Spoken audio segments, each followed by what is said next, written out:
things as soon as it says we're live. There we are. And now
welcome everybody to SkyTour LiveStream for today, August 20th, 2020. We have some really interesting stuff tonight. We are going to go cruising through the Northern Cross, and I think it'll be a lot of fun. We'll have a good time, and a few changes here within SkyTour LiveStream to make things a little more easy for everybody and nicer experience overall, I think.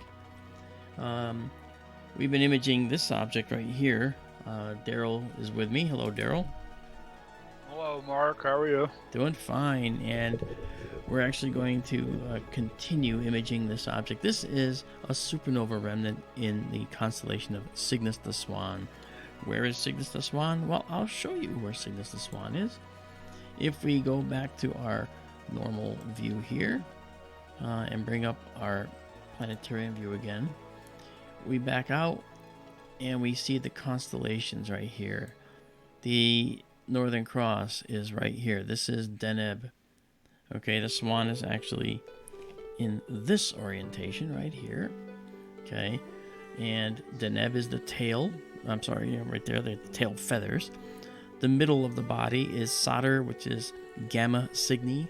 The gamma signifies the brightness, Alpha, Beta, Gamma, the third brightest star in the constellation Cygnus. And then we have this star out here and this star out here at the wingtips. The wingtips here, as Daryl said yesterday, this particular wing is where the Veil Nebula is, which is a beautiful supernova remnant. That's, quite a good distance from us. It's actually, if I remember, they're notoriously hard to figure out the distance to, just like planetaries sometimes. But this one is approximately 1,600 light years away, and it's probably only about 10,000 years old. All right. The head of the Swan is this star down here. It's called Albireo, and Albireo is the most beautiful orange and blue double star you've ever seen. It's my favorite star in the entire sky. Right now, the telescope is pointing here. This again, if you notice with the Northern Cross, you see Deneb, Solder, and Albireo form the main line, and then these stars across form the other crossbeam of the cross. So it's the Northern Cross. And so the Northern Cross is the... I'm sorry. No, please do. Oh, Northern Cross is the asterism. Cygnus is the constellation. Exactly. Asterism being an unofficial star pattern. Right, like the Big Dipper is to the Great Bear or Ursa Major. The Big Dipper is not a constellation, it's an asterism within Ursa Major. So let's go back to our main view here for a minute. I'll tell you right now, I wasn't planning on streaming tonight, and when I realized that it's a beautiful night, I thought, well, I'm going to just take some photos for myself, and I figured I'll just be, doing a research night. Then I thought, oh, you know what? It's a beautiful night. I really can't keep it from all of you. And I just thought, no, you know what? We're going to stream tonight. And I asked Daryl last minute. I mean, You can tell them, Daryl. I mean, I asked you about what, 10 minutes ago, maybe 15 minutes ago to stream here. Yeah, something like that. Yeah, and it's because I just couldn't stand the thought of not sharing this beautiful sky with you guys. I've taken a number of these. We're going to be stacking these. Okay, you can see them down the bottom here. I left this view. Normally you see this view, okay, but this view allows you to see the photos we've taken already. So we've got 1, 2, 3, 4, 5 here, and then as we scroll back, 6, 7, 8, okay, 9, okay, and we have 10. We have 11. We're going to take an even dozen, and then we'll move on to the next object. And what I'm going to do is I'm going to stack these for you, and the guiding's been beautiful. Look at the colors. I mean, look at this. I mean, look at this. This is a little bit of a image process shot for you. You can look at the colors in there. My gosh, it's so beautiful. And when we're done, it's going to be even more pretty. You'll see that this. I'll show you right now. This star right here, okay, that we're looking at. That guy right there. Oops, and now that's the next shot coming in. Right, and we'll use it actually. What's really cool about this shot is, you know, you look at this star right here, okay? That star right there is lighting up this part of the nebula. Look at that. Isn't that beautiful? I think that's just so beautiful, and you can see that happening all over the place in different nebulae. It's really nice, you know. So this section to me is probably one of the most beautiful sections of this whole nebula. Obviously, the gossamer filaments and so forth elsewhere in the nebula are beautiful. Like this right here. Look at this. This is so beautiful. You know, that's such a beautiful filamentary structure. I can't tell you enough how enjoyable it is to look at that and see it in such detail. So I think we're gonna have a nice time as long as the clouds hold off. And just to give you an idea what the clouds look like, I want to show you actually what that looks like right now. Okay, so this is our all sky view at the moment. And you might say, hey, I see stars. And you do, okay? But you also see down there we have clouds. These are heading toward us slowly but surely. And the first wave came by and had left this beautiful Milky Way behind. You can see the Milky Way here. Those aren't clouds of water droplets. Those are clouds of stars. Okay, the Sagittarius star cloud down here, unfortunately, is in high clouds. But we're over here. This is where we're looking. See, this star, and this star form the summer triangle. You know, for those that listened to my talk yesterday at the Phoenix MUFON group, I did a video presentation, and I showed this. This is the star Vega in the constellation of Lyra. Okay, this is where the ring nebula is, right between those two stars, right there. Okay, Sulafat and the other star. That's where these two. That's where the ring nebula is. Then this is Deneb right here. This is the brightest star in Cygnus, the Swan, and you can see it goes down to Solder, that middle star, and then Alberio here, and then the cross stars here. And the telescope is actually looking at the Veil Nebula, which is here. Okay, you can't really see it too well here. Then this is Altair, Aquila the Eagle. And down there is Jupiter in the clouds with Saturn in the clouds. All right. Rising, we'll see Mars later on if it stays clear.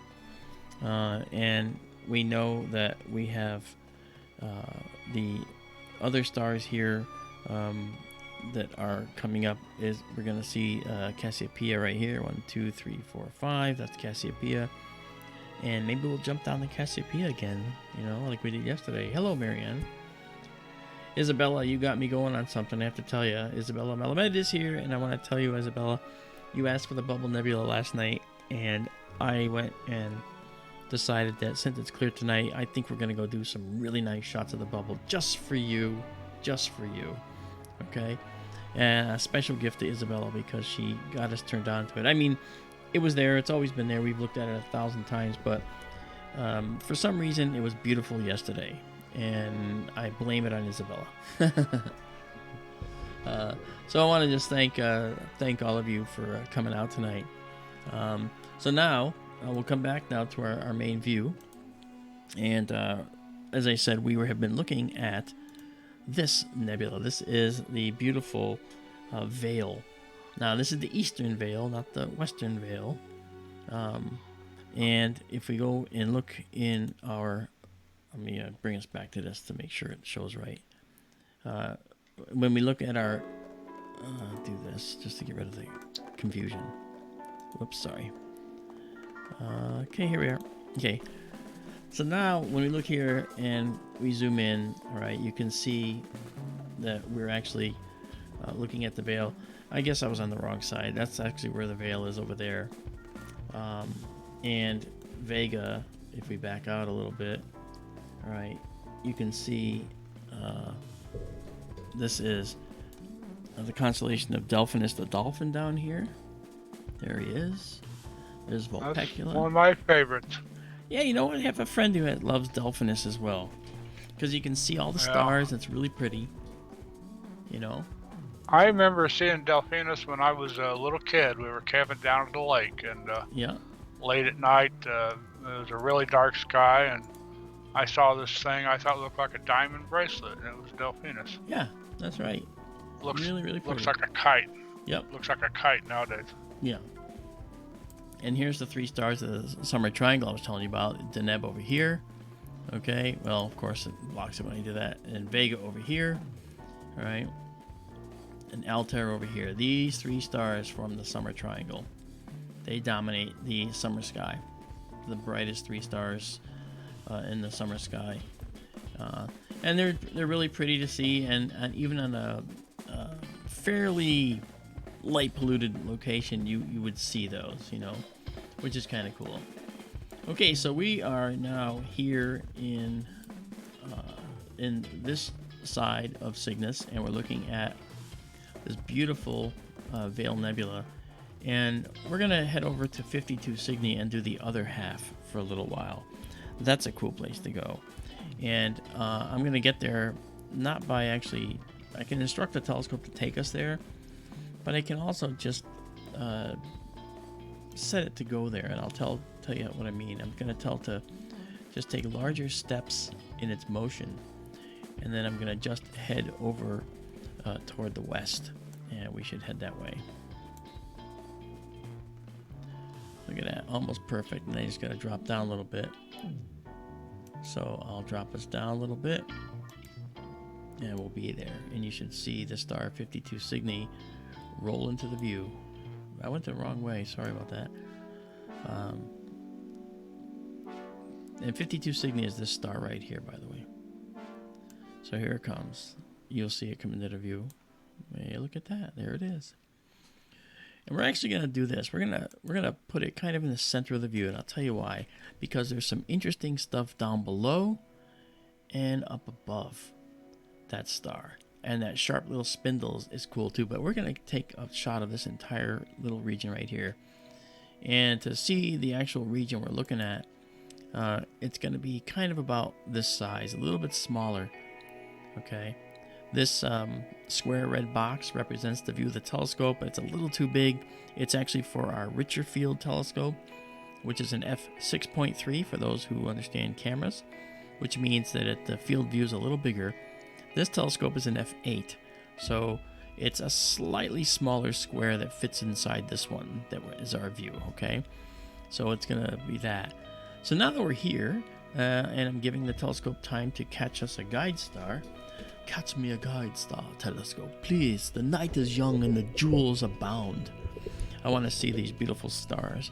So what I will do now is take us from here, and I'll just do a straight 1.5-minute view right here to see what we've got. And just so you know, when we look in our telescope view here, and I quickly always run this down for people who don't know, this is the telescope control right here. This is the telescope computer access that I get into. This is the focusing, and this is the filter wheel that we will often use. This is me, hello. And then over here is the camera controls cluster over here. And when I want to show it, I will bring up the observatory view. All right, and that's going to be right here. Let me just fix that so we have it. I want you to see that as well. Okay, one moment. Looks like you got all the bugs out from the other night. I have got all the bugs out from the other night. And we had bugs, let me tell you. I can't understand why the thing wasn't working, but it wasn't. So here's the complete setup. The center, of course, is the live view. When we're in the live view, keep watching it because you might see a satellite go zipping through. That does happen often, you know. The other thing I fixed was the fact that when I come out here, you'll notice my hand would sometimes disappear, and it really gets nasty. And I had someone in the chat was very tactful about it and said that's really annoying. And she was right. He was right. I think she was right. And so I fixed it, so now we can just look at things, and the view is a lot better, and it's still a transparent background. So that's going to be from now on. We're going to do it that way, okay? And Carol Carl is here. Hello, Carol. Carol, of course, Friday nights at 7 p.m. behind the Obsidian Curtain on kjraradio.com, along with me and Amanda and Daryl. We are on SkyTour Radio on kjraradio.com, kjraradio.com. And that's Sunday nights from 8 to 10 p.m. Eastern Time. You guys, if you have nothing to do on a Sunday night, come on out and check us out. Now, SkyTour LiveStream is not SkyTour Radio. SkyTour LiveStream is this live observatory. This is observatory number 1. And I can't believe I'm able to say that observatory number 2 has been underway for the last few months, but it has been. And because of COVID, unfortunately, we've had to hold off on building the observatory. Marianne Robb, who's in the chat, is someone who has been absolutely instrumental in getting this observatory built for us and helping us out there. And for visual appeal, Tara, who's in the chat as well, is a fantastic artist, and she's going to be painting the building with a special desert design. And she knows it. She'll know it now when I tell her, but I'm going to give her the freedom to do whatever she likes on the outside of the building. I think that'll be pretty cool. Hello, Anahata77. Nice to see you. Anahata, you sent me something in the mail which was absolutely beautiful, and I want to thank you from the bottom of my heart. That was beautiful. Thank you. Wonderful, wonderful thoughts that you sent me. Absolutely stunning. We're on a 1.5 minute exposure here of this western veil, which is this spindle that's on the other side, and it's exposing now and waiting for it to come back. It should be momentarily. Here it comes. And then let's see what we get. Look at that. And we're going to rotate you. Look at that. You can see this gorgeous detail, but let's show you bigger, shall we? Look at that. That is just beautiful. Look how beautiful and gossamer that is. The star 52 Cygni is a field star in here, but it's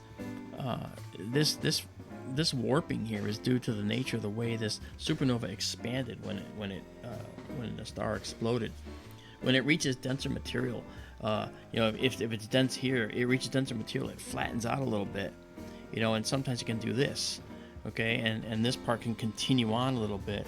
That's kind of what we're seeing up there. So it reaches into the interstellar medium and then kind of wraps around denser stuff and then continues on out. We're seeing that right here in the sky with this particular nebula, this particular guy. Hello, Daisy and Zoe. How are you? Don Walker, hello. I don't remember seeing you here before, but thanks for coming. I want to say hi to Governor, and I want to say hi to Anahata, which I did. And Tara is here.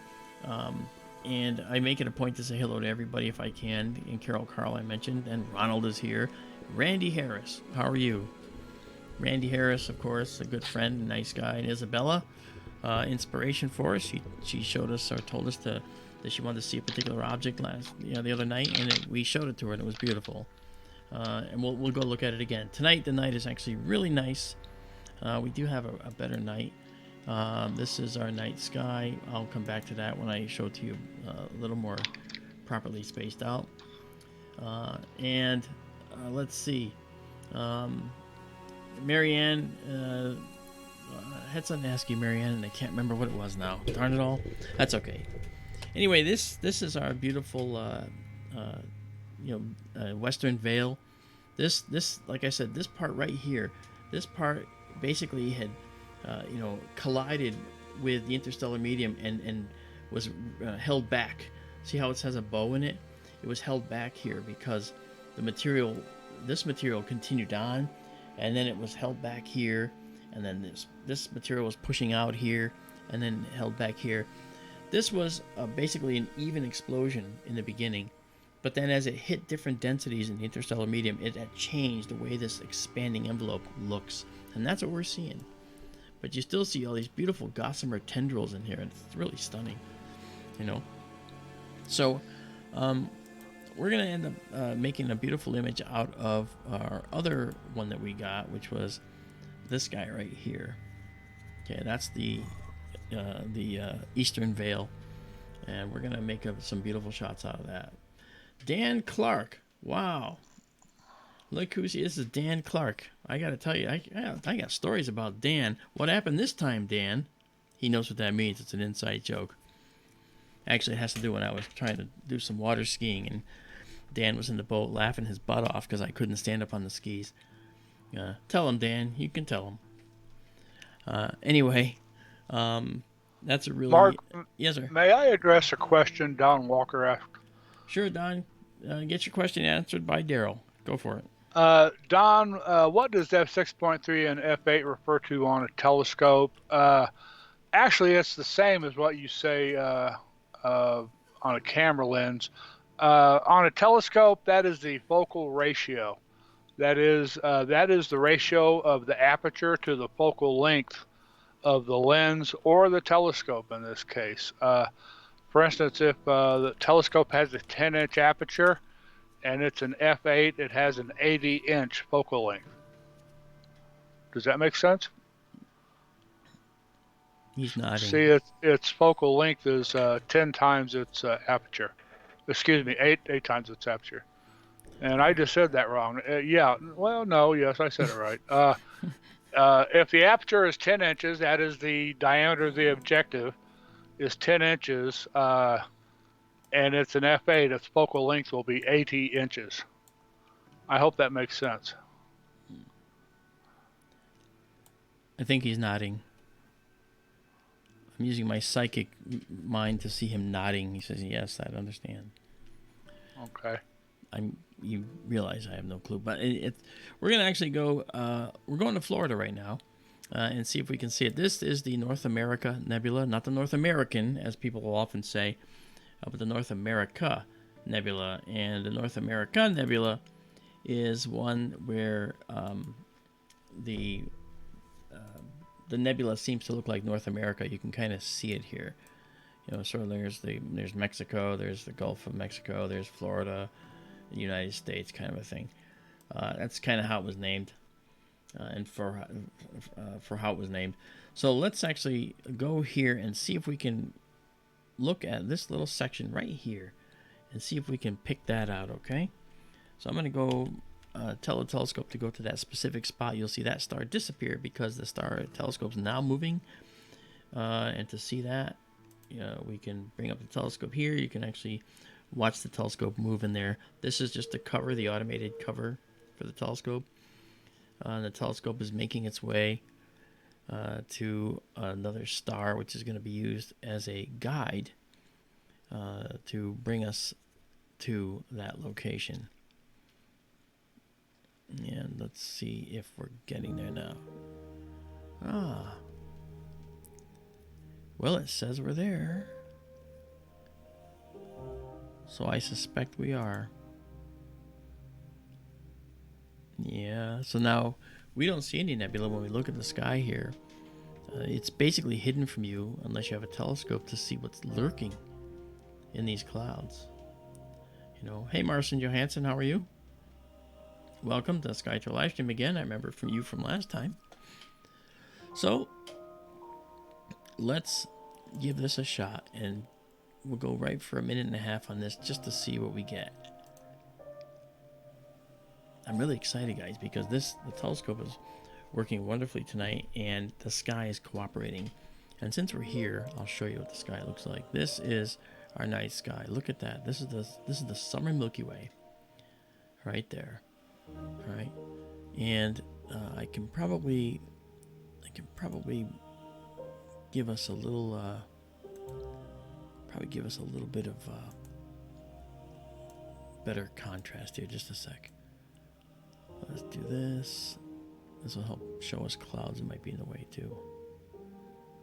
There we go. You can actually see the Great Rift in the Milky Way too, from immediately right of Deneb, moving to the upper right, which is toward the southwest. That's called the Great Rift, folks, in the Milky Way. It's a large, dark lane that obscures part of the Milky Way from our point of view. Yeah, and it's all dust. It's not gas. You can't. Gas is transparent. Dust, though, is not. Dust can be opaque, and that's what happens. Like when a star goes supernova, one of the things that happens is as that gas moves outward, it begins to rapidly cool, and dust will form. You might think of it as soot. It's not really soot, but it is. Many times it starts as carbon molecules that bond to each other, as well as hydrogens that bond to each other as well, and then become part of a dust particle. Okay, all right, and we have a beautiful. Look at that. You can't really tell. I can see that. I grant you, but you can see this beautiful. This beautiful cloud here is actually. This is it. Right there. We're just a little off of it. But man, look at that.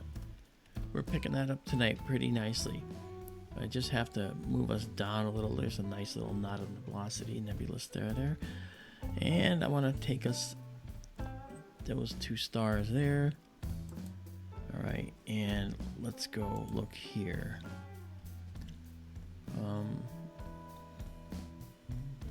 Okay. Yeah, I'm thinking that we probably want to come down a little bit. So I'm going to bring us down a little.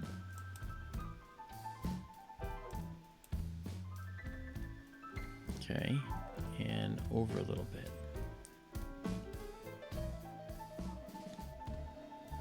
Go the other way. Okay. Donald Kunzer, yes, this is live.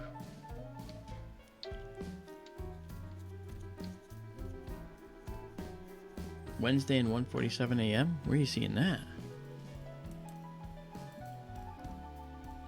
Did I do something wrong in the setup? I don't think so. Actually, that's what your clock says, 1:47. Where? And it's your timestamp up at the top right. And it's not moving. Oh, I know why. Want to see that get fixed? Here we go. Ready? In a moment, that's all going to change. And boom. Come on. There we go. Sorry, guys. Thank you, Donald. That was well spoken. I knew something was missing. Okay, let me just move this over.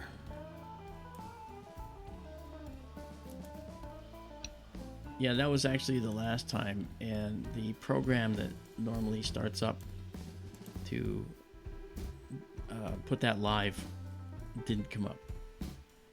So that's excellent. Okay, we're in the middle of a 1.5-minute exposure of the North American Nebula, and I'm going to just drop this, lock this up here, lock up some features that need to be locked up. Good. Okay.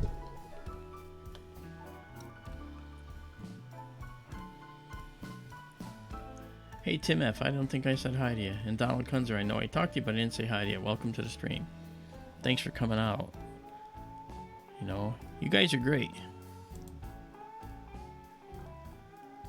I wasn't going to stream. I know it was last minute, but I thought that maybe we would actually stream because I just felt that this was too pretty to keep it to myself, honestly. It's really pretty. So you can see in this nebula, this is the North American Nebula. There's you can see these dark areas in here. This is with the wider narrowband filter. I want to take the same shot with the full narrowband filter. So that's filter number 1, okay, and we're gonna roll that back in just a second. Okay, so we come back up here, grab that filter that's down here in the lower left right there, and we're gonna take it, okay, it's right there, okay, and we're gonna move it to position 1. I have 2 monitors, so you're seeing I'm looking here because that's where everything is. This is where you are and I am on the screen, but I'm looking to the left for the diagnostic monitor. So there we go, that's fine. And now we will take that. I'm going to move me down a little bit. And now when I put this back up, we now should see. Okay, that's going to go there, and I'm going to drop me. There we go. Okay, so now let's actually go in and do something interesting. I'm going to go in and take, go to settings. And right now we're at minute 30. I'm actually going to take us to, no, I'll leave it at minute 30. Sorry, I'm going to leave it at minute 30. I'm just going to bring this ISO, the sensitivity up to 25,600, okay? And go a minute and a half.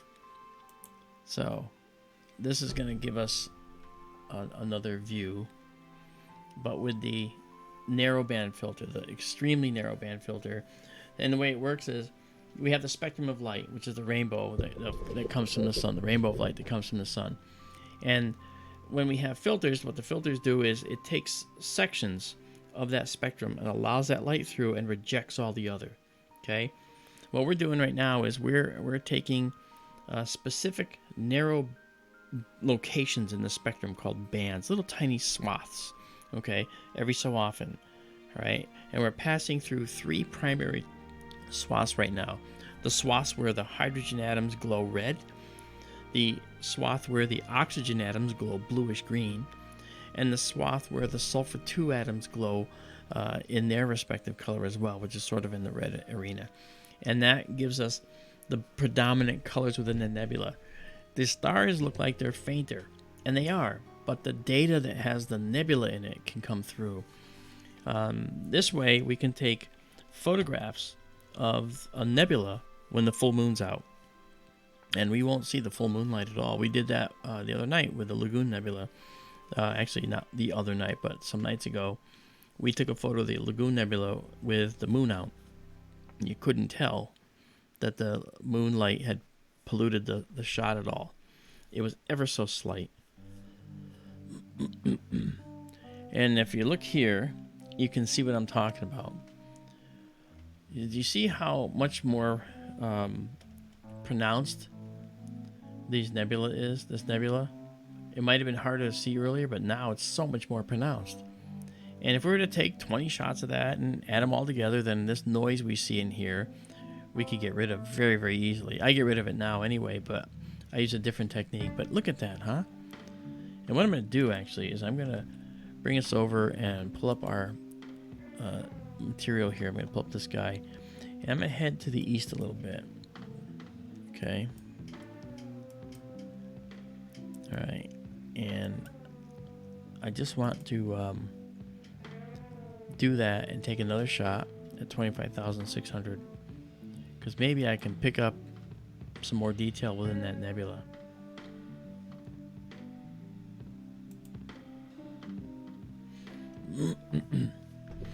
So, I hope you guys are doing well tonight. It's turned out it's a really nice night here. Unexpected, by the way. That's why the stream was so late. Look at the Milky Way. That's right over the observatory. This is the dome over here. You can't see it too well because the observatory cam is in the way. Now you see it. You know, I have a very small red light on inside the dome, and that causes this illumination right here that you see on the rim of the dome. It looks like it's being illuminated from inside. Nothing's on there except one tiny little light, but this camera is very sensitive. And you can see our clouds down there making this really messy down in the southern part of the sky. But up here in Cygnus and Lyra and Aquila, it's beautiful. And Cassiopeia is rising higher, and so as that rises higher, we'll also get to look there again at some gorgeous stuff. Okay, but there's our all sky. I love that. This all sky is going to Arizona on this upcoming trip, actually. So this is one of the last times it's going to see the northern sky. Well, the Connecticut sky. It's going to see the Arizona desert sky soon. And I'm probably going to just stare at the all sky camera a lot of the time because it'll be like, look at that. Wow. Wow. Okay. Wow. Look at that, huh? Wow, that's beautiful. You can see now, look at that, Daryl. This narrowband filter really does show the nebula very clearly. Look at this red edge here. And then this is nice and dense. This is gorgeous. Wow. You know, very nice. It's beautiful. And like I said, the narrowband filter is spectacular for this stuff. You know. So that said, I'm gonna just because we're not taking too many shots here naturally, because it's sort of a esoteric area. I mean, people like things, I want to show them things, and I think that we want to show them some things. I'll tell you one thing I want to show them. I do want to show them my favorite star. I'm going to show you my favorite double star again. I like Alberio. So you'll see the stars zip away, gone. And at the same time, I'm going to bring up the... there it is. There's Alberio coming in.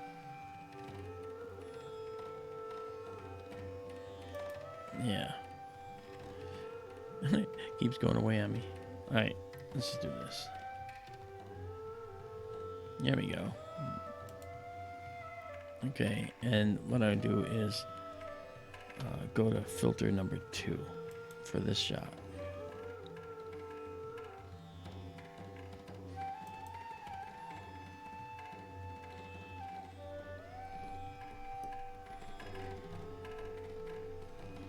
Okay, so there's Alberio, and it's going to center it up. Actually, I should go to filter 5 to show them the white light shot. That's the spectral shot, showing the colors. That's actually worth looking at for a minute.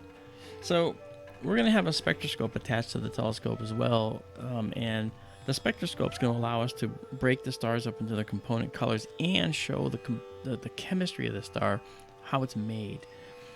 So when we look here, and I'll bring the star over, bring this over so you can actually see the. Let me do that right here. Okay, so we're going to bring the star over. You'll see the star show up in here along with the upper spectrum.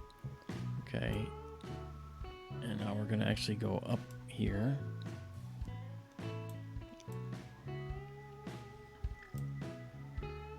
Okay, now if we were to take I'll try and take a picture of this. Actually, let's set it up. We will not. I normally have to turn off the tracking and everything, but I guess we can just try it, right? And see what happens. Okay, so we're gonna go down really low, say 1600 for now. Bring this up. We're gonna turn off the tracking, so the telescope's just gonna drift. Okay, but we're gonna actually increase the amount of time to about 10 seconds. I think you know what I'm doing, Daryl. You're trying to spread the spectrum. That's correct. I'm getting a terrible echo on my voice. You are? Yes. I don't know why. When did that happen? Just now and a minute or two ago. And now I don't hear it again. Interesting. Could it be that your ears are like working on a slightly out of dimensional phase with the universe? I hope not. That'd be a bad thing. Okay, so here's what we're gonna do. We're going to turn off tracking, and we're going to take this 10-second photo. Okay, so now you'll see the stars, and you're going to see them. This is the telescope trying to adjust. And once it realizes it can't, it's going to let it drift. And now it drifts, and we take our picture. And we should see a long band. These might blend to into each other, but we'll see what happens. Thank you, Marianne. Okay, here we go. And let's see what we got.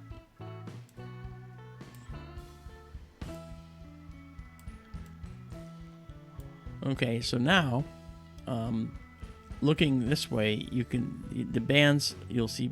It's not the vertical stuff. That's actually part of the grading that's doing this. But there's vertical bands that will show up, and this particular one, these are the actual stars. And I'm not seeing them there. I probably used too high a ISO. You got to use really, really low ISO. But no matter. This gives you an idea. This is just gives us the data of the star.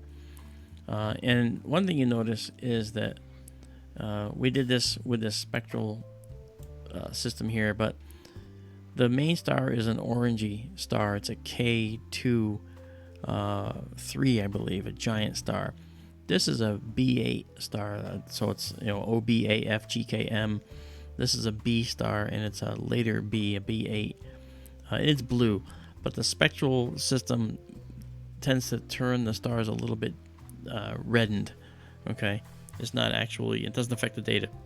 But anyway, this is something that we've often done before, and we will continue to do. But when we have our spectrometer on here, it's going to be far more accurate than what we see here. This is just, you can see a rough band here. Okay, you can see two blue bands, right? See some bands right there. See those two bands? Okay, those are in there. And so those bands are going to be extremely bright, and we're going to see those far better with the spectrometer. So we'll see even more bands that you can't see in here. So anyway, that's kind of how this works. If we go back to our regular view right now, you'll see that the tracking is still off, and Albireo is heading on out. But we're going to turn on the tracking again, and you'll see Albireo is going to stop moving, all right, as it has. And now we're set, and now we can go back and take us to something else. And I think it's worth doing this right now. This is the beautiful Dumbbell Nebula we're going to head to, and we're going to head there right now. So you'll see that the star heads. It's going to head away. It's actually using Albireo as the guide star. I'm going to get out of this and go back to filter number 2. There we go. Now Albireo shows up like it should. Gets auto-centered, and then once it gets centered, the Dumbbell Nebula will get centered right in here, right in the middle, dead center. It's such a good system. It's crazy good. Martian, yes. There would be horizontal black stripes in the spectra. Those are absorption lines in this, they're the spectral signatures of certain elements. That's right. Many times we see hydrogen. With this particular grading that we're using, you basically see the hydrogen lines. Some of the other lines show up, but they're harder to see. But it shows you actually that every star produces a spectrum throughout the known spectrum of colors. But the dominant color is the one that makes it to our eyes, such as with Antares, the orange. So there's a lot of orange light that's coming from Antares, but there's also some blue light in there, and also some greenish light as well that can be seen.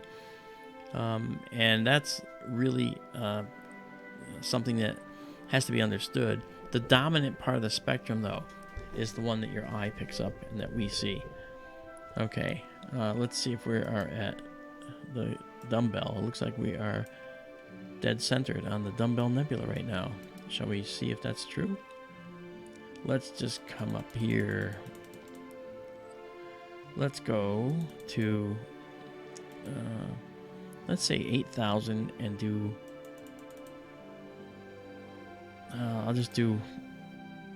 I'll do 30 seconds at 8,000 just to see. Let's make sure that we're actually able to see it.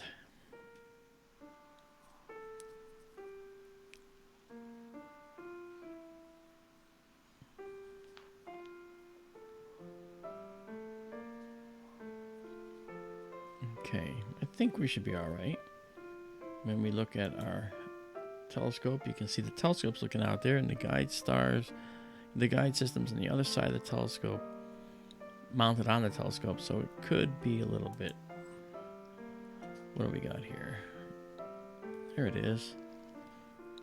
Wow, it's gonna, oh, this is gonna be a beautiful, beautiful, beautiful image. Okay, let me, okay, this is not flipped at all, so I just have to bring us up. All right, so let's do that. Let's get this guy up here. All right, and head upwards.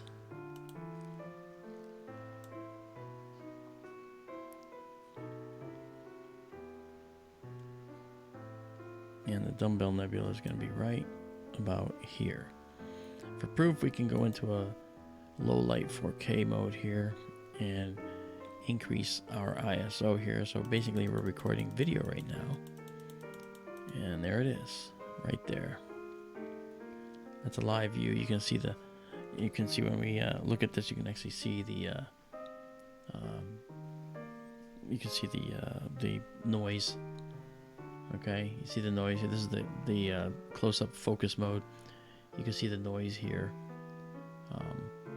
and so that's tells us that we're on that mode. And then we shut it off, and we take it down from 160,000 ISO back down to 8,000.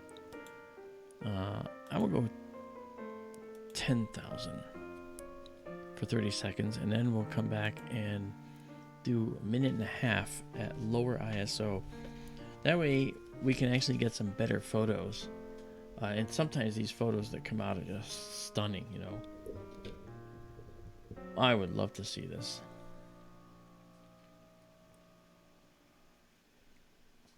Martian's asking how old the dumbbell nebula is. Interestingly, the age of the dumbbell is an interesting question because it's sort of hard to tell how old some of these nebulae are. Oh, look at that. Let's see how the guiding is. Oh, the guiding is just off a little bit, but it's not bad. Okay, we'll try another shot. Let me just get that question answered for you, Martian. The age of the dumbbell nebula is basically puts it in a location, in a range rather, where you actually can you end up with a nebula that's about, at most, about a light year across. Excuse me.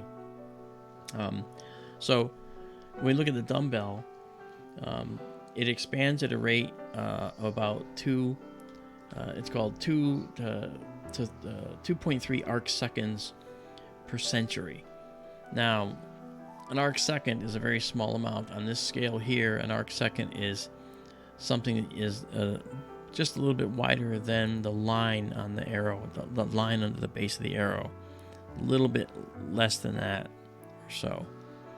I think I gotta maybe, you see it depends how you put the scale, see? But it's about the width of the star's image or so, maybe. And every 100 years it gets a little bigger.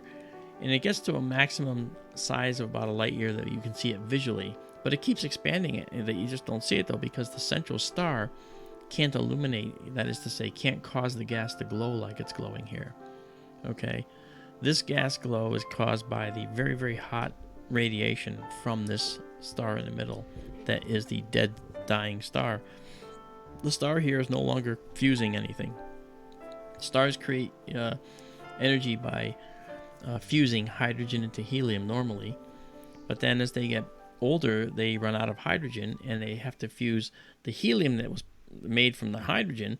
They fuse that into something else, namely carbon and nitrogen and oxygen and then fluorine and on and on and on, to iron when they're the most massive stars. Stars the size of our sun will never get beyond potentially carbon, maybe not even carbon.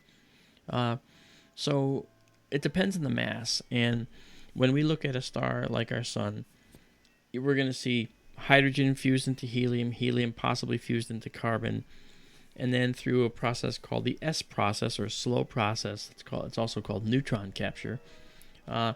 This star of ours is actually going to make more elements at a slower rate that are farther out into the periodic table, and it does that through a process called beta decay. It's a well understood process, but it's something that takes place over a long period of time.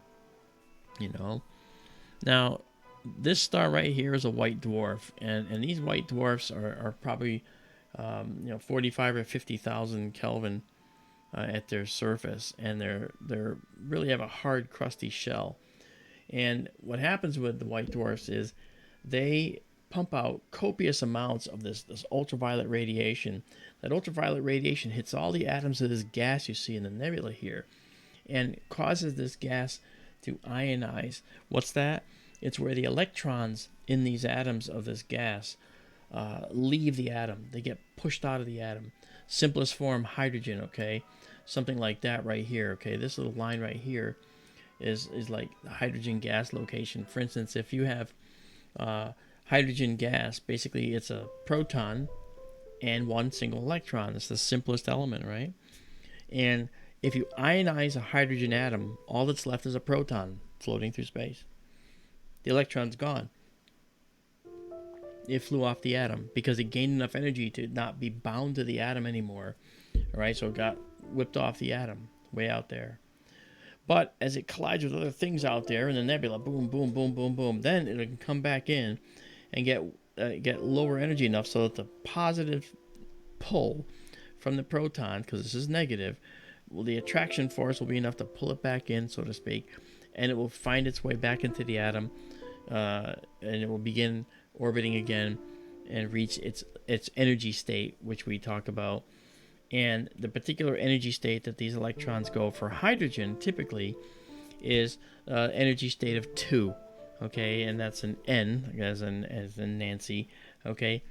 N equals 2 energy state, and when that happens, we actually see a light emission, because as the electron enters the atom, it's giving up energy. All right, it absorbs light to leave, high energy to leave, and then it gives it back when it comes back in. And that process of giving it back as it comes back in radiates a beautiful red glow, kind of like a hydrogen glow that we'll see here, maybe here. But this, in a dumbbell nebula, this red might be from something else. It might also be due to an element called neon, and that's also a possibility. But the dumbbell nebula is a fascinating nebula, and if we look at this nebula for long enough, then we can figure out a lot of detail about it. And right now, to answer a question that you asked earlier, the age is 3,000 to 4,000 years. So this is a new object in the sky, and it's actually not that far away from us. It's probably I'm trying to remember how far away this is. Measure 27. I'll look. I'll get the answer right here, because I better look it up. I don't want to give you information that's not correct. I tell you what it is. It's the second brightest planetary nebula in the sky too. That's another thing. And it's easy to observe, of course, because it's so bright. You can see this in a relatively simple telescope, which is kind of cool, I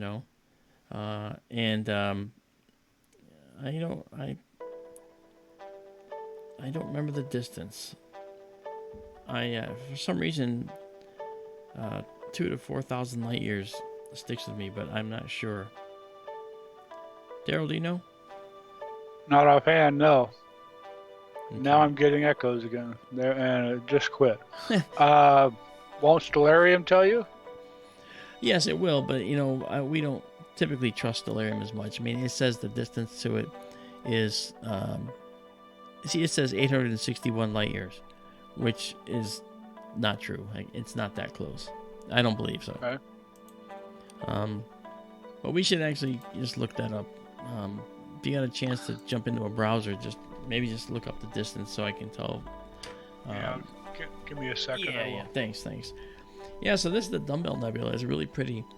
And now I'm going to take we're going to go to a minute and a half at 6,400. Because I think that'll also be a beautiful shot if we don't get any disturbance out there. There's a little bit of wind out there. Doesn't take much, Yeah, go ahead. Wikipedia says 1,360 light years. Okay, see, I remember I said, no, I didn't say that. I was going to say 1,400, but I didn't. I said 2,000 to 4,000. Okay. Yeah, okay. And that's more likely because this distance, by the way, from here to here in a planetary nebula, if it's about a light year away, then you know that if it's about a light year across, if you can tell that distance, then you know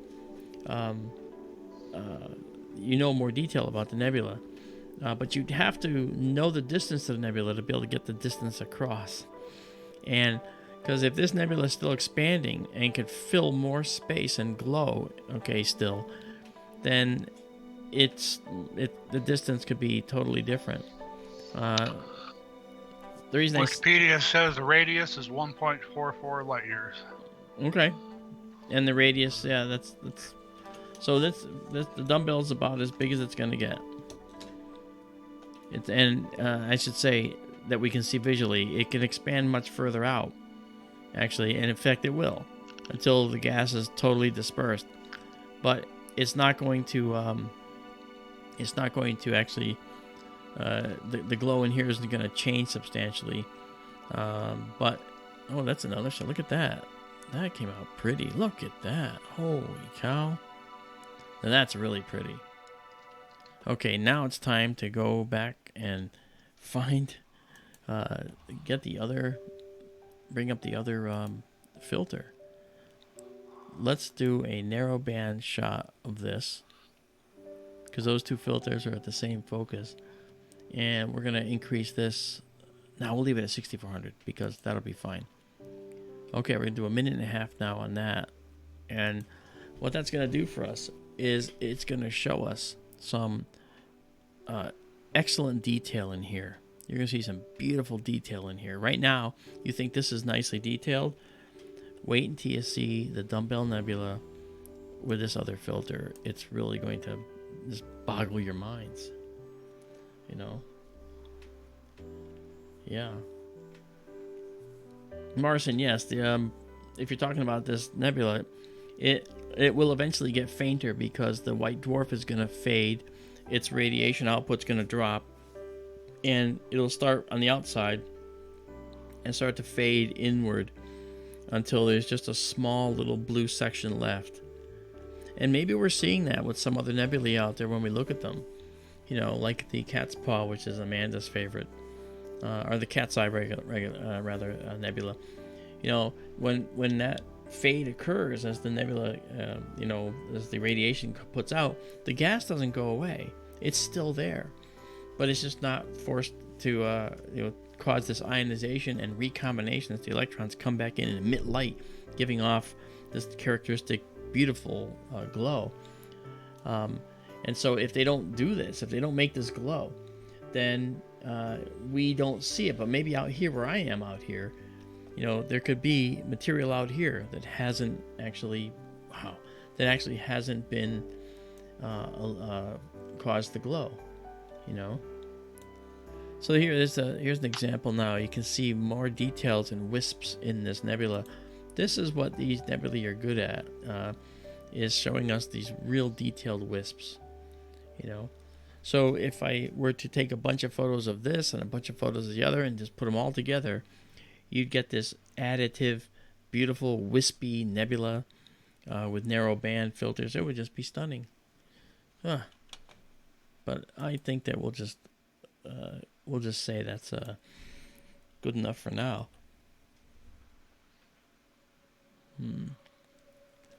Isabella, the white dwarf star at the center of the nebula is rotating. The nebula itself is not. The white dwarf is probably rotating pretty rapidly too, I bet.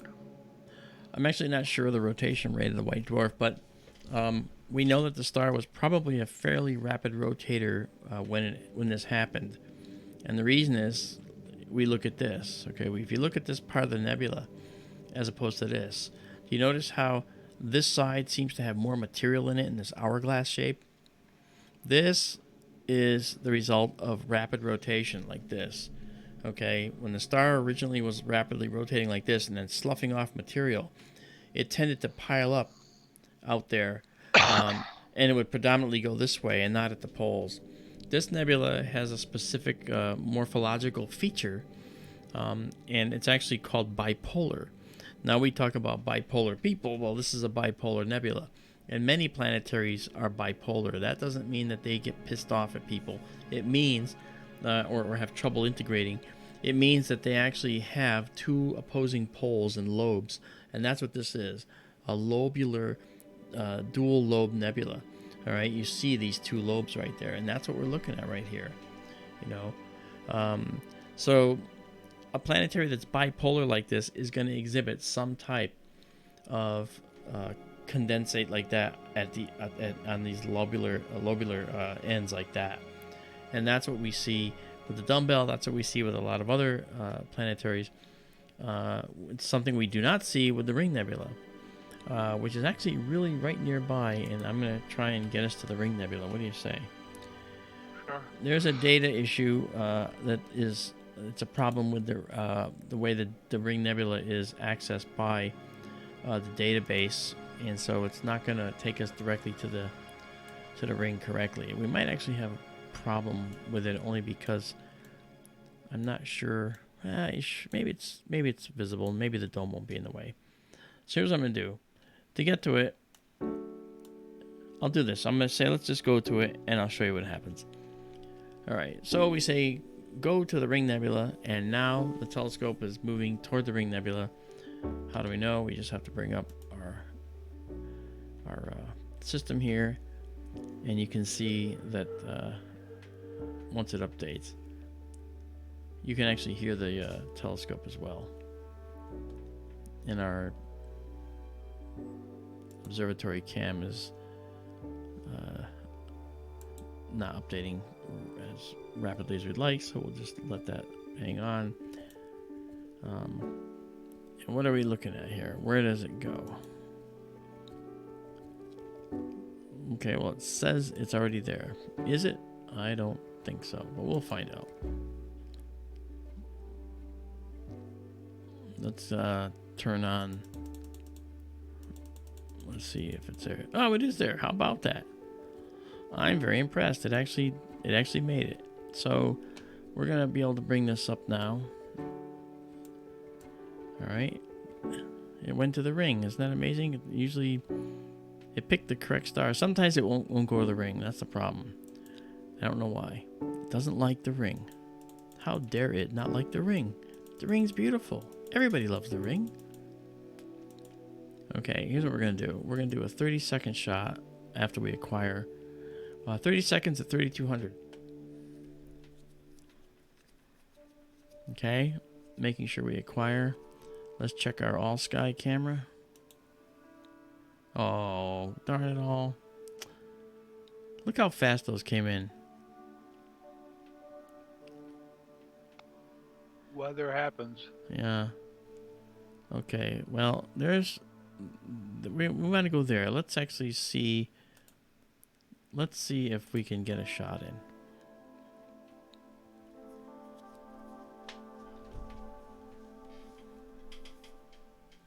It does happen, doesn't it? Sometimes it happens really quickly. It sure does. Yeah, because that's the clear area down there now. That's the north. And then these clouds have been slowly creeping in. I mentioned a little while ago in chat, it was mid to upper 80s here today, and we had some storms come through this afternoon. Mm-hmm. Temperature dropped from the 80s down to the 50s. Wow. Just bang like that when a storm showed up. I mean, it was downright cold outside. I believe it. I believe it. There's the beautiful ring, but I want to take it with the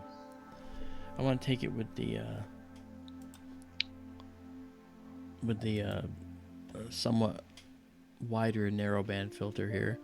So we're gonna do another 30-second shot at 3200. It'll be a lot brighter if it's not blurry because of the clouds. Let's see what we're looking at here. Looks like we have a high cirrus cloud here. Ay, ay, ay. Come on, you know. I've got nice music playing. I've got wonderful people watching. I got at least 3 people that are sleeping to this music. It's so nice. I mean, come on. This is just beautiful. I'm kidding about the sleeping part, I think. Well, here is the ring anyway. And this is through some high clouds.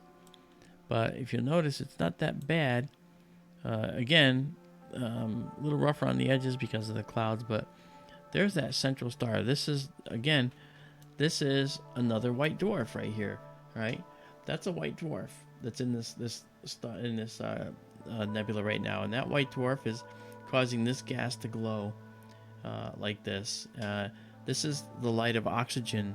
This blue here is oxygen 3, which is doubly ionized oxygen. So oxygen 1, Roman numeral 1, is the base state of oxygen where it has all its electrons. Oxygen 2, Roman numeral 2, O2, is where you have the single electron has been ionized off of the atom. And oxygen 3 is where 2 of those electrons have been ionized off the atom. And now they bounce around, and when they come back in, that's called recombination. When they come back in, they give off that energy that they acquired in the form of light. And that light, in this particular case, with the oxygen atom, is a greenish blue.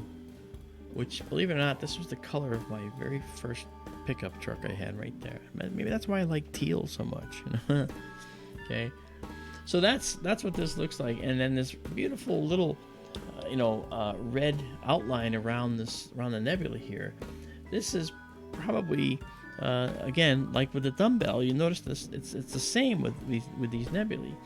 It's probably neon or potentially some hydrogen alpha, that is hydrogen gas that's ionizing here. So there's a lot of possibilities. Now, I heard tell, and I'll go through this with you again. I heard tell, some research said that the ring nebula here was actually kind of a barrel shape, where it's coming towards you and going back. But that would make this angle really quite coincidental, wouldn't it, for us? I think it looks this way no matter how you look at it in space. So if you're over there, way far away, like out there somewhere, looking back at it, it would look like a sphere, okay, like this. Why would I say that? Because I think that what we're seeing is, along the edges, you see how you can't see through my fingers? But as we go near the front and the back, look, you can see through my fingers, okay? So you're seeing through less gas, all right? But around the edges, you're seeing through more, and so it looks thicker. Then around the front, less, and it looks thinner. Then around the other side, all right, more, and it's thicker again. Every which side. That is my theory. So I think that this is actually a spherical shell of expanding gas, and it will look this way no matter where you look at it from space. See what I mean? And I think that's pretty interesting. Now, Ronald asked a question, why the different shapes in the nebulas? Okay, some stars, if they're rapid rotators, that will cause the resulting nebula in a planetary nebula to look a certain way. Some stars, in the way in which they actually go through the different shell burning, where they take the helium and say go to carbon in their cores. That can also change the way the final nebula looks. So these things they're altered by the properties of the star originally. Okay, so that's what determines the shape of a nebula. This is a beautiful, look at my little ring. It's like me and my ring were going for a walk. Hello, little ring, let's go for a walk. Hey, we're going for a walk. We're gonna walk the heavens. So the ring nebula is also Messier 57, by the way. Charles Messier. It was the object 57 that was not a comet for Charles Messier, who's a comet hunter. He likes to see comets, but this isn't a comet. So for him, this was not in the list. So this became a nuisance item for him, in a sense. And so he said, this is not a comet, ignore it. We don't ignore it. This is one of the most beautiful objects in our sky. We love this. Okay? So the Messier object became a really, really interesting set of objects for us to see. And besides, look at them. You just can't, you can't take away the beauty, right? So that's Messier 57, the Ring Nebula, and let's see if our sky has become any better. All right. Oh, hey, look, we're getting a gap again. Good. I'm happy. That cloud is going past us, so we have a little bit more time, guys. I'll hang out with you. Okay, if you're okay with it, I'm okay with it. All right. So there we are. So now we come back here, and let's grab something else. Daryl, you got any objects you'd like to see in Cygnus? We're in Lyra right now, but of course, we can go anywhere you like.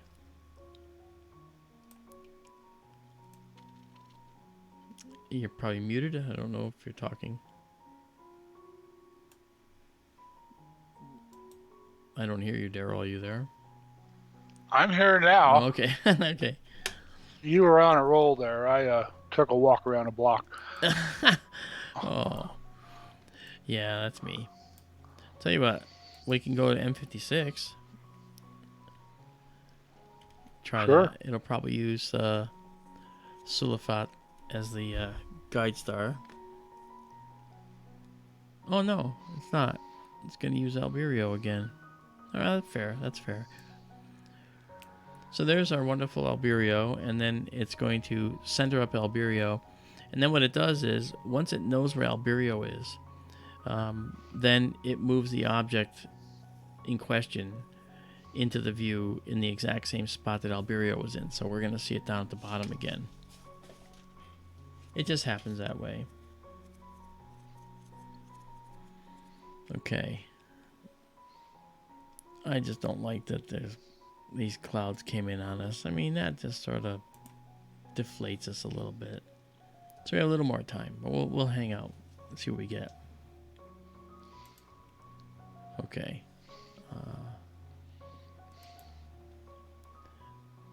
Okay, now if I don't miss my guess, I should probably bring us up a little bit. Okay, so the globular cluster, if my hunch is correct, should be right about here.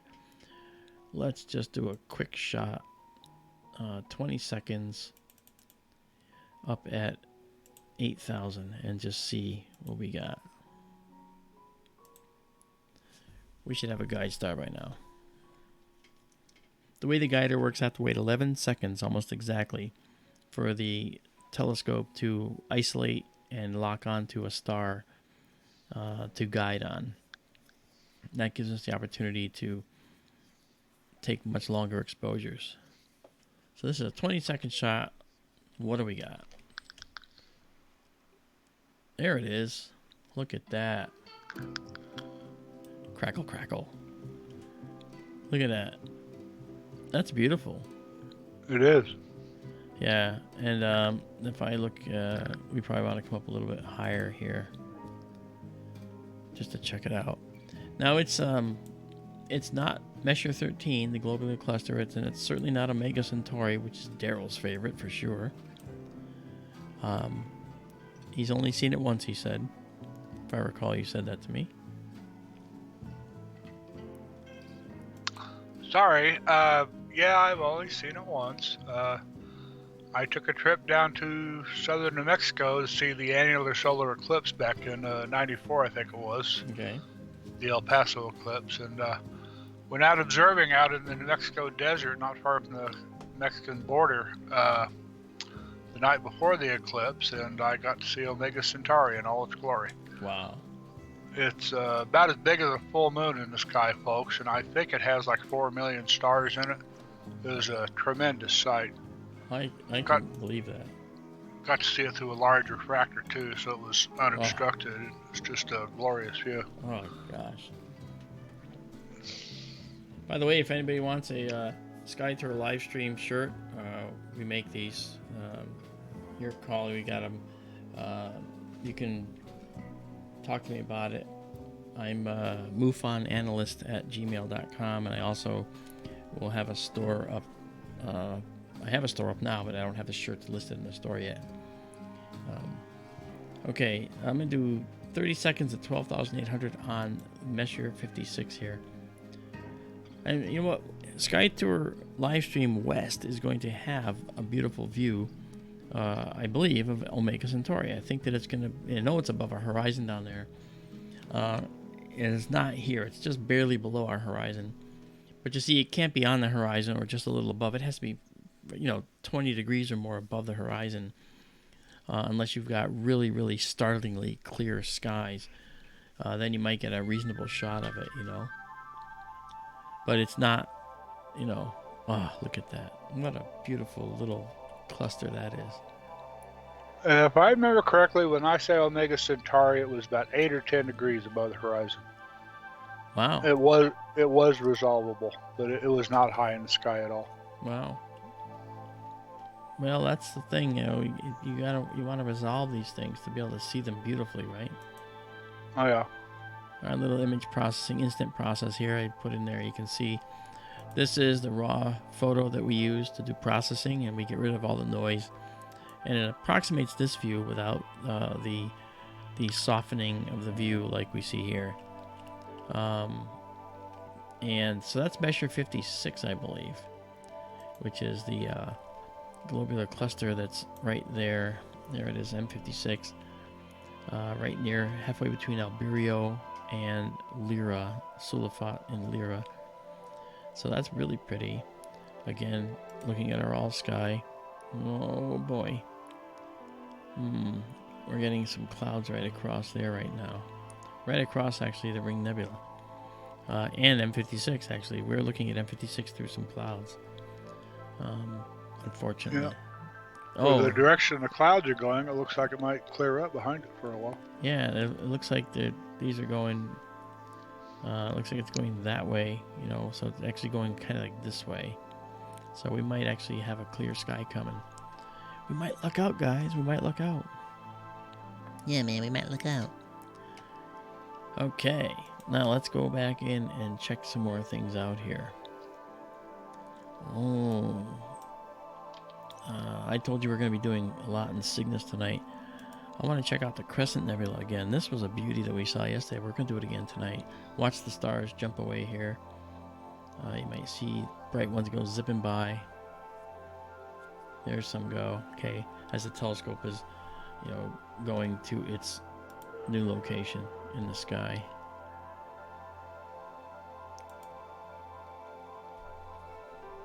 Not bad. We'll be able to see.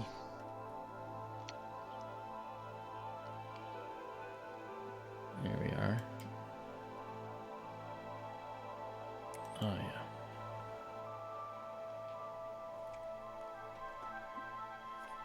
Telescope's performing well enough that I think I'm going to try a crazy, crazy shot.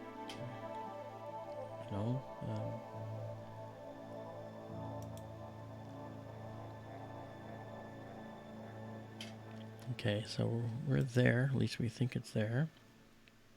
So I'm going to bring that up. Do a test shot to make sure it's there. Okay. Again, 30 seconds at 12,000. 20 seconds. Okay. 20 seconds, 12,800, just to check and make sure that it is there.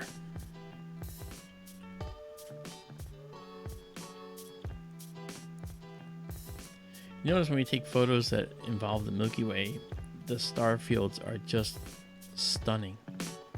These beautiful jewels, lie before us, and oh, there it is, right there in the center. That's the Crescent Nebula. Do you see that? Okay, and what I'm going to do now that I know it's there is I am going to take this and go to 25,600. Okay, and I'm also going to go up to, just go for it. We're going to go right to 1.5 minutes at 25,600. I'm so scared. Oh no. What if it doesn't come out right? You'll see how when it comes in, what 1.5 minutes does versus 20 seconds. And of course, all the stops up there. Hey Dalai, how you doing? And I saw Do here before too. 3 stars to the left. Where are we talking? That must be behind where we are. I don't know if you know what he was talking about there when he's saying 3 stars to the left. Was that up to the left of the globular cluster? May have been. That was a couple minutes ago. Was that this? I'm not sure. That you were talking about? Dalai, let me know. Okay. And we'll see.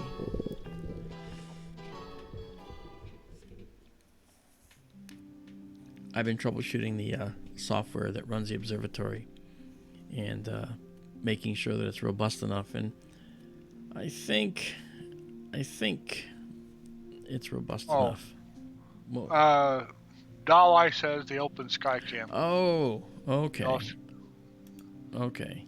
Maybe they meant the. This is Jupiter. This is Saturn. This is Altair. This is Vega. This is Deneb and Cygnus. And Cassiopeia is right here, and you can see that it's actually in clouds. 1, 2, 3, 4, 5 stars. The W of Cassiopeia. And we have Pegasus with Andromeda, and the Andromeda Galaxy kind of sort of, it's sort of there, you can see it, but it's sort of hidden in the clouds. Oh, look at that. Wow. That's pretty, huh? Look at that. What a beautiful photo of this nebula. The Crescent Nebula. Now, the Crescent Nebula is powered not by this star, or that star. It's actually powered by a star you can't really see the difference in because it's actually down here. It might be this guy right here. I'm not sure. But the Crescent is powered by what's called a Wolf-Rayet star. It's a very, very, very hot star with huge, powerful, stellar winds. And what that star does is it blows off outer layers, sometimes of hydrogen gas, the outer envelope of hydrogen, and sends it reeling through the universe. And when it does that, it actually causes all kinds of things to happen in the interstellar medium. Look at how convoluted this stuff is. Look at that. I mean, that is just incredible. We're going to take a few shots here. You can see that little galaxy-looking thing in the lower right again, too. Yeah, this here, what Daryl was talking about, it's actually not a galaxy, believe it or not. It actually belongs with the nebula. It's actually a little blue glow that's actually part of the nebula. If you look up the Crescent Nebula, you'll actually see that little thing. And the Hubble Space Telescope took some gorgeous shots of this. And you can see that beautiful blue little finger down there. It's really, really pretty. Yeah, Bonnie, it is beautiful. Anahata77 says it's beautiful, lovely. It really is. You can see this red glow here of hydrogen gas, and you can see this glow up here, right? And then more glow here, and some dark nebula down here. I'm going to take a bunch of these guys and stack them, and I think maybe when I send them up to our SkyTour LiveStream Facebook site, you'll actually be able to see all this.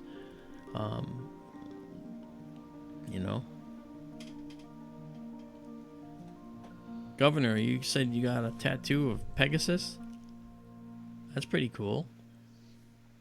Well, one thing's for sure, Pegasus is not going to change. It's going to stay the same, man. And, you know, in our culture, in the sky, it's going to change. Because the stars are always moving. Nebulas are always expanding outward or compressing, and they're all moving. Everything's moving. Nothing's sitting still in the universe. Look at that. That's really pretty. Yeah, we're gonna keep taking pictures, guys. Won't take long. I'm gonna take advantage of the sky, because right now we are right here, right there in the Cygnus. This is Cygnus, okay? Right here at Deneb, Solder, Alberio, and no wait, where am I looking here? These guys right here. Here they are. That's Alberio, that's Solder, and that's Deneb, and then the cross stars right here that go across. Yeah. And so we actually see a go away clouds. Yeah, we're still good. Yeah, so this is just beautiful. I think you're right, Daryl. I think we're lucking out here, and we're gonna be able to see some good stuff here. Yep. Looks like you may have another wave coming, but it's going to be a while. Oh yeah, that's true. We're not getting away easy on this one. Okay, we're still exposing this shot. Okay, that was the last shot. Again, this is Vega and those two stars. The Ring Nebula is right between those two stars. This is Altair.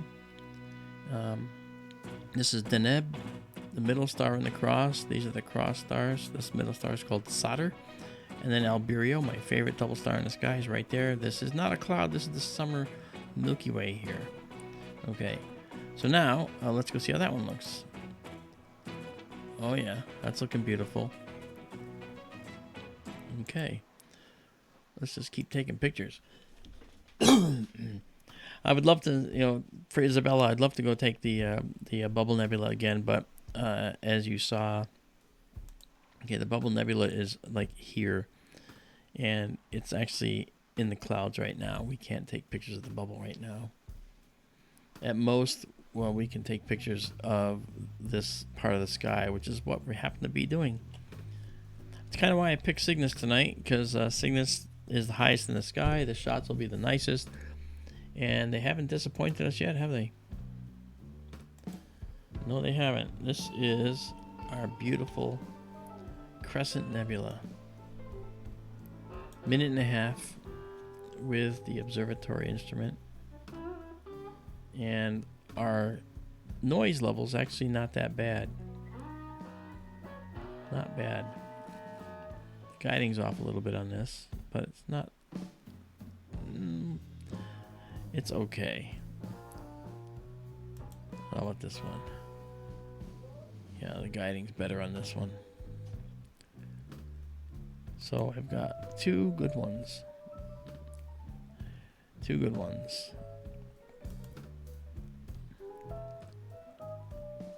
This one, you see they're a little elongated. So I throw away all the elongated ones, and I keep only the good ones. Boy, oh boy, it's beautiful. And you can see, look how much better that is. Wow. Wow. So yeah, this whole region right here where this star is, this one star that's causing this Wolf-Rayet stars I told you about, is so hot that this would be enough to preclude any life from forming there. All right, it is utterly too hot. Too hot. Hey, Cheryl, Texas, welcome. Thanks for coming back. Nice to see you. I assume Cheryl, Texas is Texas, where you're from.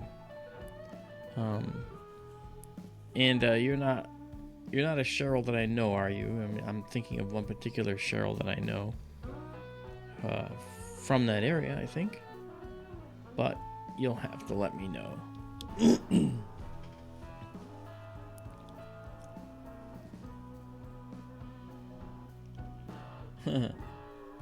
Double, toil and trouble, file burn and cauldron bubble nebula. That was cute, Tara.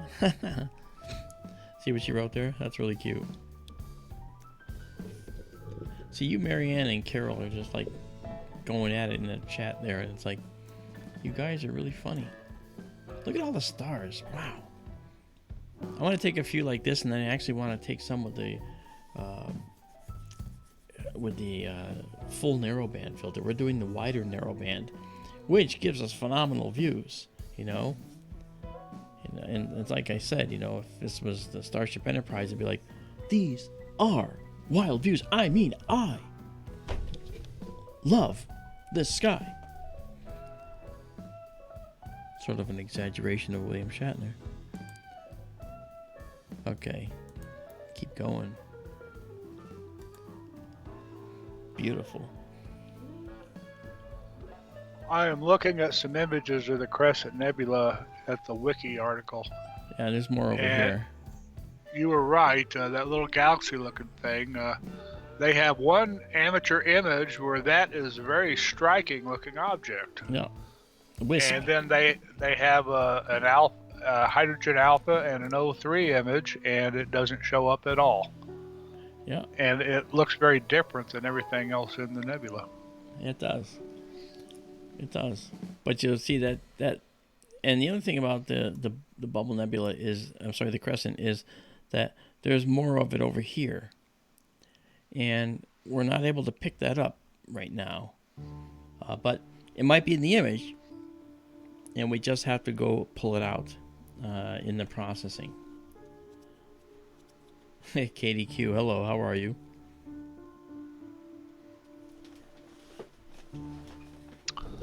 I take that back. It does show well in H alpha and oxygen 3.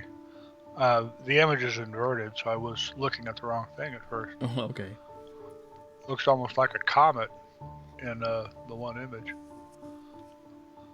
I'll leave it to you to look at your leisure. Sure, thank you. It is very interesting, though. You can put a link in the chat if you wanted to show folks.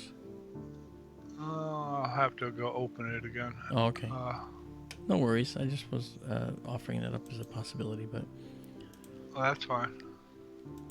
See, tonight, folks, was going to be like just a research night for me to just go digging through some objects.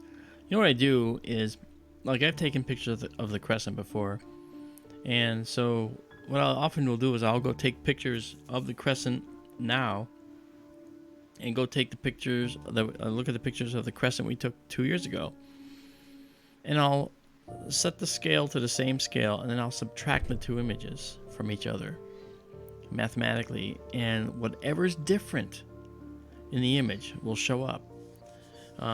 Now you got to do it with the same exposure, same camera, the whole 9 yards, to make sure the sensors are acting the same way. So it's a little tricky. It's real tricky. Thanks, Daryl, for putting that out there.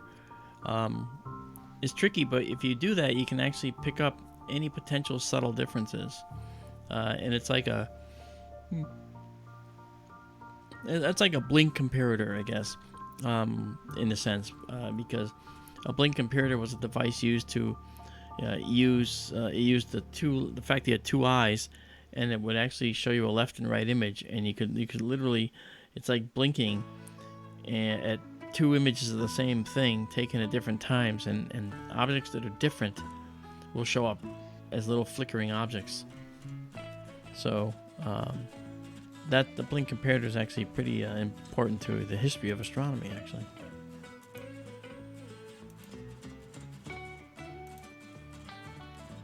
Okay,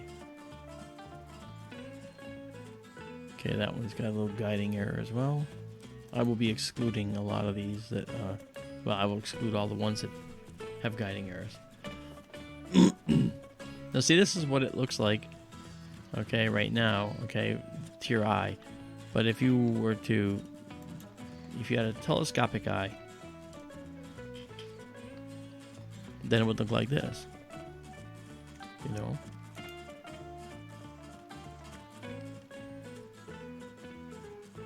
There's a little bit of processing there. You can see how the colors are just going to be stunning, huh? Interesting though, Daryl, when I took the picture of the crescent last time, I didn't see this element in here. That may have been with a different filter. Mm-hmm. Using a sky glow filter, folks, is one that basically removes just the light pollution. This filter is actually, that I'm using, is tailored to looking at the things that are red, the things that are that teal that we talk about with the oxygen and the hydrogen in the red, and then the sulfur, which is sort of like a reddish as well. And those three bands constitute what most nebulae have in them. But you could actually take three separate filters, an oxygen 3 filter, a hydrogen alpha filter, a sulfur 2 filter, and I could put those in our filter wheel and then take a 3-minute shot with the hydrogen alpha, roll the wheel, take a 3-minute shot with the sulfur 2, roll the wheel, take a 3-minute shot with the oxygen 3, and then I take all three of those photos and combine them to make a shot much like the one you're seeing. So you have more control over it if you do it that way, but I do it this way because this way keeps you excited and interested in astronomy, because you get to see something after just 30 seconds, you know, or in this case, a minute and a half. I've taken images of 4 minutes or more with this telescope, but I just don't want to make you sit through that. I really don't. I just don't. You know, you're here to be entertained, to see these things, so this gives you a flavor of what it looks like. Now, at some point, we will probably look at these things. Okay, so now this shot has come out well. That's good. All right, and now let's go back and take one more, and let's count up what we've got. All right, we got 1, 2, 3, 4, 5. I know 2 are bad. 6, 7, 8. 8, 9. All right, we have 9 shots, I think. Let me just do that one more time. 1, 2, 3, 4, 5. Let me show you what I'm doing. I like showing you what I'm doing. Okay, and we'll get rid of this guy. These are all the shots I've taken. I'm just going through the camera roll here. So this is the last one here. We got 1, 2, 1, 2, 3, 4, 5, 6, 7, 8 shots. 2 of which are bad, so we only have 6. All right, and we'll just take a couple more, and then we're going to go to the narrow band, and we should see some really wonderful additional, just wonderful convolutions in this Wolf-Rayet expanding cloud of hot gas.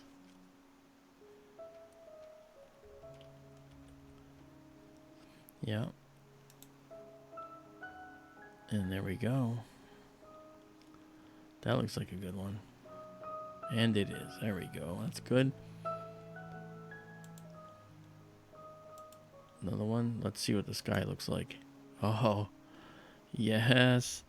I am pretty happy that that's where this clear spot is, Daryl. That's just looking beautiful. Wow. Yep. Looks like it's blowing out to the northeast. I like it. You're right.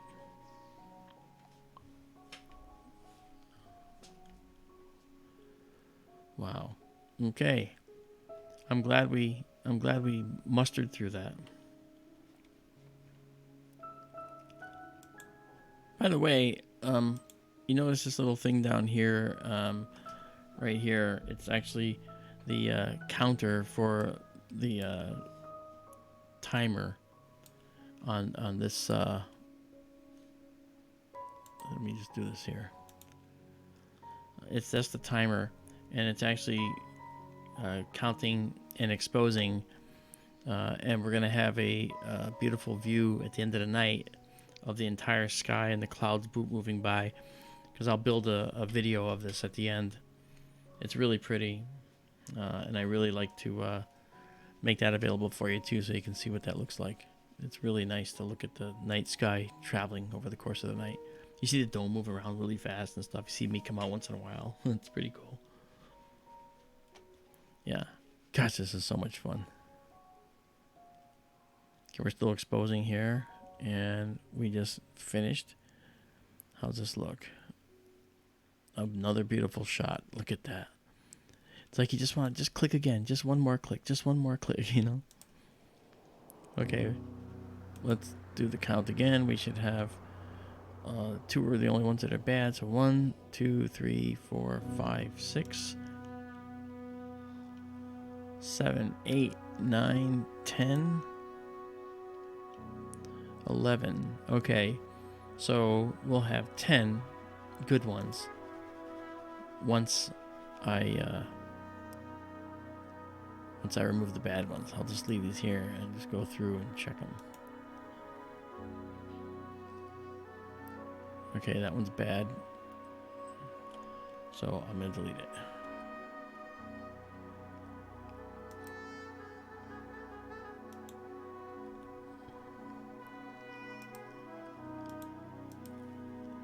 That way I'll just keep only the good ones. Okay.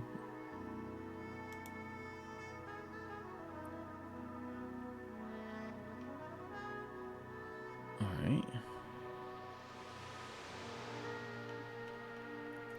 Okay. Okay, good one. Good one. Good one. Questionable. Yeah, questionable. Okay, that one's gonna go.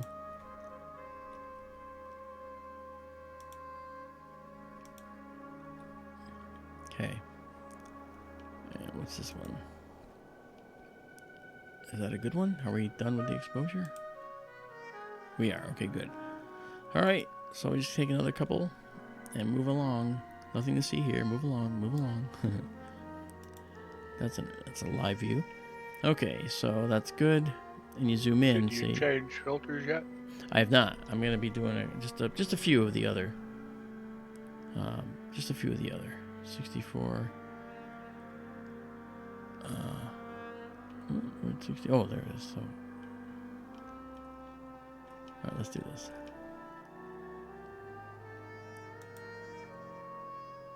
Okay. All right.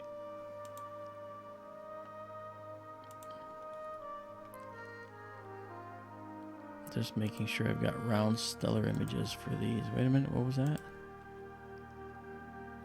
Yeah, that's not good. Darn it. Okay. Oh, that was supposed to go. That's right. All right. All right. I didn't do it right before. Okay. Don't mind me, folks. Just doing astronomy, astronomical, weird stuff. Talking to myself, because who else you talk to when you're an astronomer? No one listens. Okay. So. And how are we doing this way? Still in the exposure. Good. Isabella is from Bulgaria. That may be a first.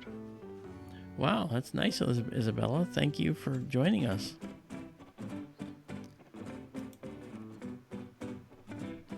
Are you actually in Bulgaria now, Isabella? Oh, yeah, she is, isn't it? Wow. Oh, she's in Sofia. Very nice.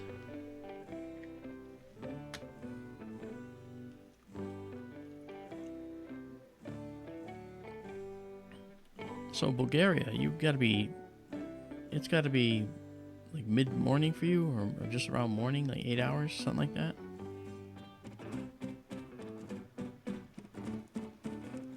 Hey there, German Eagle Wolf. Nice to see you. Thanks for coming on out. We're imaging a beautiful nebula here. Check it out. It's really, really pretty. And while I'm waiting in between exposures, I'm just going through them and weeding out the bad ones, because I'm going to produce this in high quality for all of you. For free, of course. It's all yours to take and have fun with.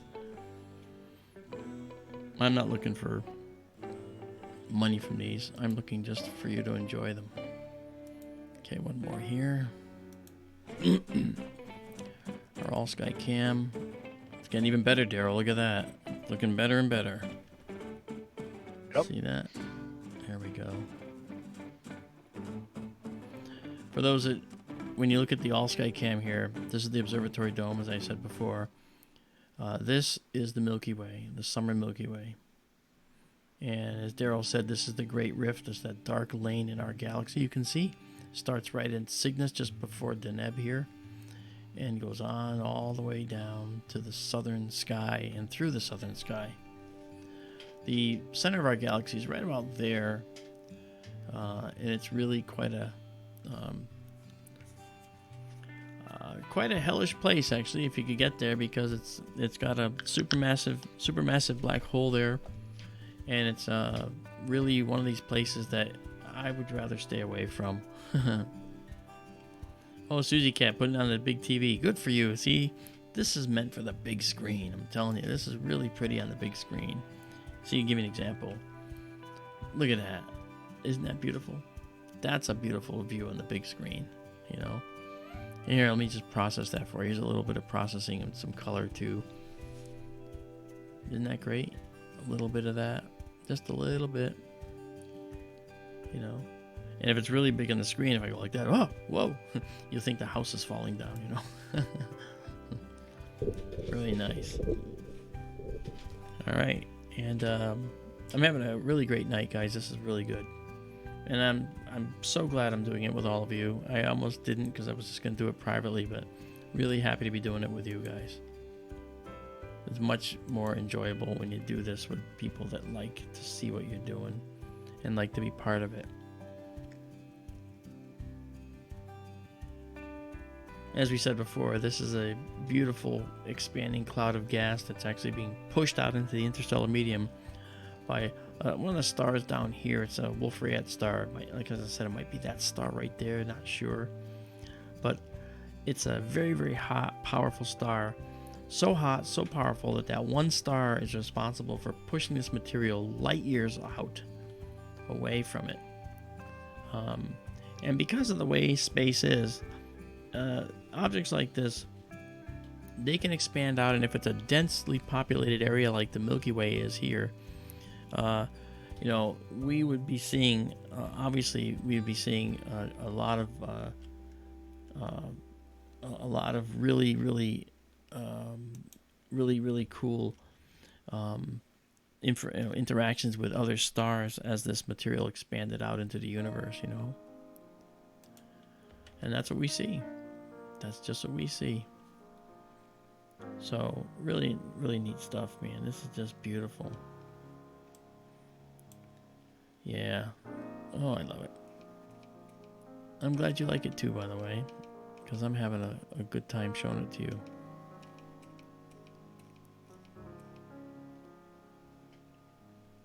So let me see where we are here. Okay, we're just off this exposure. Let's see if it came out good. It did not. Okay, so we're going to get rid of you. 67 and 67. Okay. So that's what happens, you know. Some of the exposures, they have to be perfect. If they're not perfect, I'm not going to use them. I'm a bit of a stickler. Let me just do my count one more time. I'll just show you where I am. This is where I am. Okay, so I got 1, 2, 3, 4, 5. Okay, and 6, 7, 8, 9. Okay, I want to have an even 10, so we're going to do an even 10. Okay, so we're going to do 10, and then a safety. And now what this will give us is the raw material from which I can then create a beautiful stack of all these images, and then we're going to take some really, really tight narrowband shots of this nebula so we can actually isolate some of these colors as I said before, this is a wider, narrow band. So in the whole spectrum of red, orange, yellow, green, blue, indigo, and violet in a spectrum, what we're going to do, this filter is just taking a narrow swath throughout the filter bands of very specific areas that are, important to show us. For instance, this beautiful hydrogen alpha gas here, and this reflected light over here, this reflection nebula here, and this other interaction here. This is probably a combination of oxygen atoms that are being caused to glow here, and then down here we have other atoms that are doing the same kind of thing, and this all happens throughout the nebula, caused by that one star down here somewhere. Like I said, I'm not sure which star it is. It's got to be one of the stars up in here, and it's this one of these guys that's actually causing this to happen. It's a Wolf-Rayet star, very, very hot star, and because it's doing this, the nebula is growing and being pushed out by these very, very strong stellar winds, which are what Wolf-Rayet stars are known for. So that said, we have a lot of photos of this thing, because I think it's important to have some good photos to stack with. And I think this last one also did not come out. I mean, it looks beautiful, I know, but it's really not perfect. And it has to be perfect. So we're almost there. I'll do one more shot, and then we're going to go to the very narrow band filter. The narrow band filter takes that spectrum, red, orange, yellow, green, blue, indigo, and violet, and instead of making wider swaths through it, it actually takes very specific, very narrow swaths of light that are very key light that comes in from these nebula. It gets rid of the stuff that causes glow in the sky. It gets rid of the stuff that doesn't belong there. And it also brings in only that light that comes from the nebula. So as dark as it may look on the screen when we do this, right now we see stars, but when we do the very narrow band filter, we might only see one of the brighter stars, and the rest will be gone because it's so selective. But that's okay. Once we get that in and we look at it, you'll see the difference for how beautiful this nebula can look. Because when we look at this nebula now, okay, this is a few light years across. When we look at this, it's beautiful, isn't it? And like that, the red spot, that red part up there is gorgeous. And what we'll do is we're gonna look at this from the perspective of multiple exposures that have been stacked, and we'll get rid of a lot of the noise. And the noise, as we've talked about, is this stuff. Okay, see this grainy stuff in between the stars? That's noise. I can get rid of all that. Okay, and I'm going to get rid of all that. I think this is our last minute and a half shot. Let me make sure it came out good. Okay, it did. Good. All right, so now we can go to the narrow band and show you just how much better that's going to look. So when we go to the narrow band filter now, we bring up our telescope control, and then right over my head right there, you see that we have filter number 2 selected. If you see that little spot there, we're going to go to 1, and you'll watch the stars get a little dimmer now.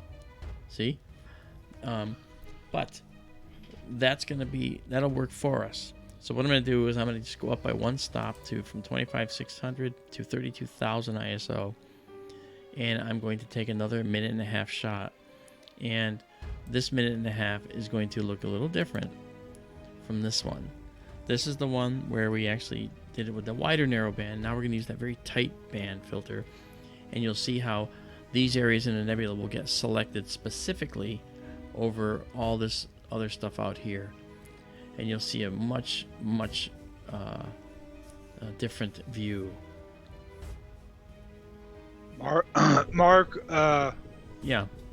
Max Prestwood says, where should we go to see the processed pictures, completed images? Sure. I don't have a link to Facebook, so. Okay.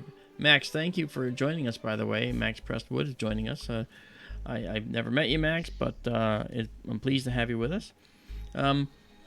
We have on Facebook, we have a group called SkyTour LiveStream. SkyTour, SKYTOUR LiveStream, all one word. And SkyTour LiveStream is a place where you can go to see all the photos we take. And you'll see pictures from, oh gosh, the last 3 years of photos that we've taken. So feel free to go and join that group.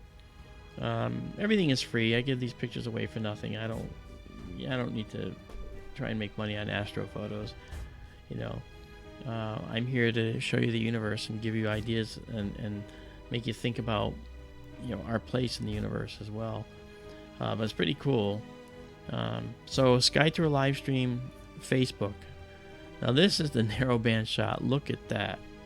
All right, you can see what I'm talking about by the increased contrast. Okay, nearly this is so much more wispy, and this filter pulls out those details. And so what we're going to do is take a few of those, and those get added along with the others when we stack, and the detailed nature of that is going to end up coming through.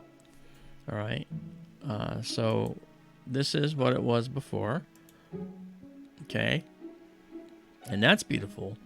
But then when we look at the very, very tight narrowband feature, now we see much more detail in here.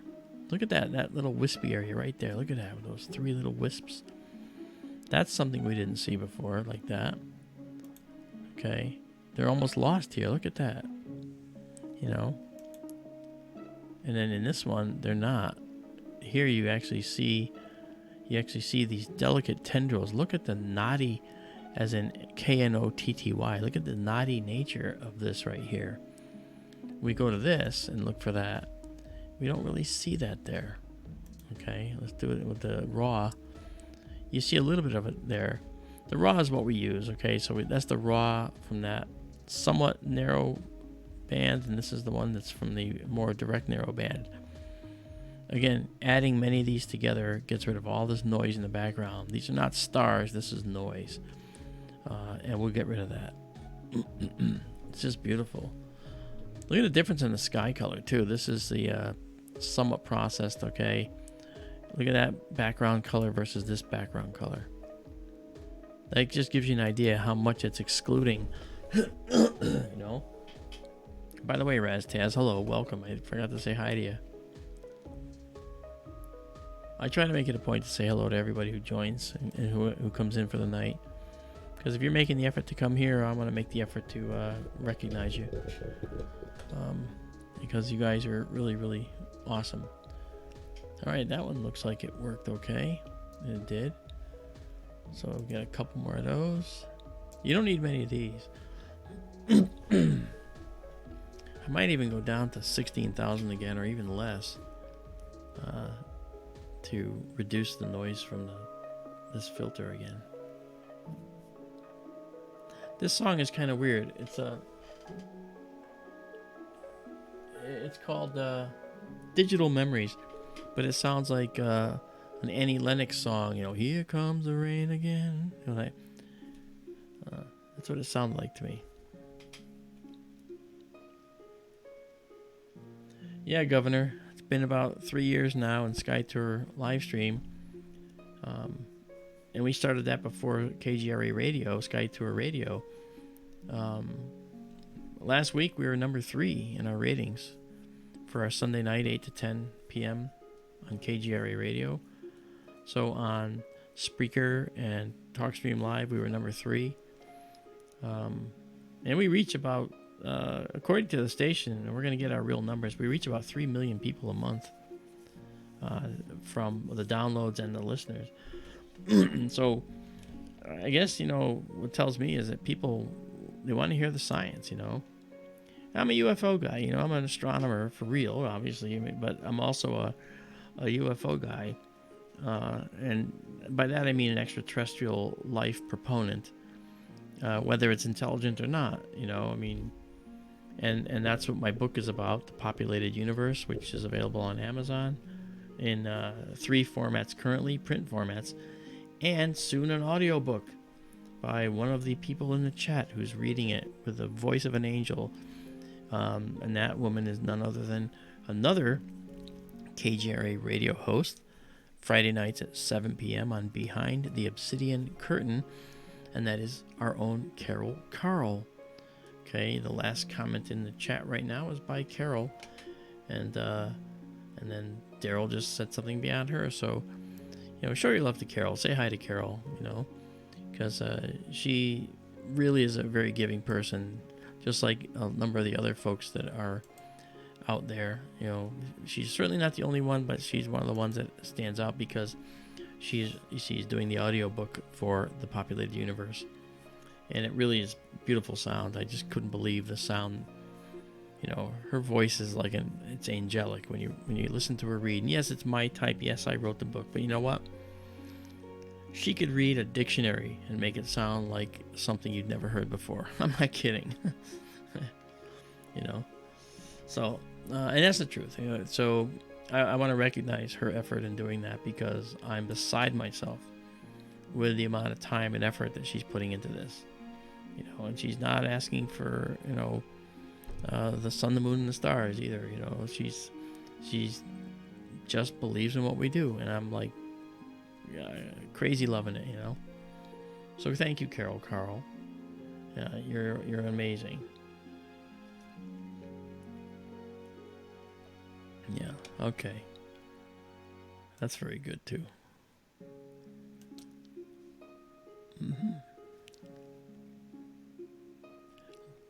I'm afraid to check our all sky, Daryl, but let's do it.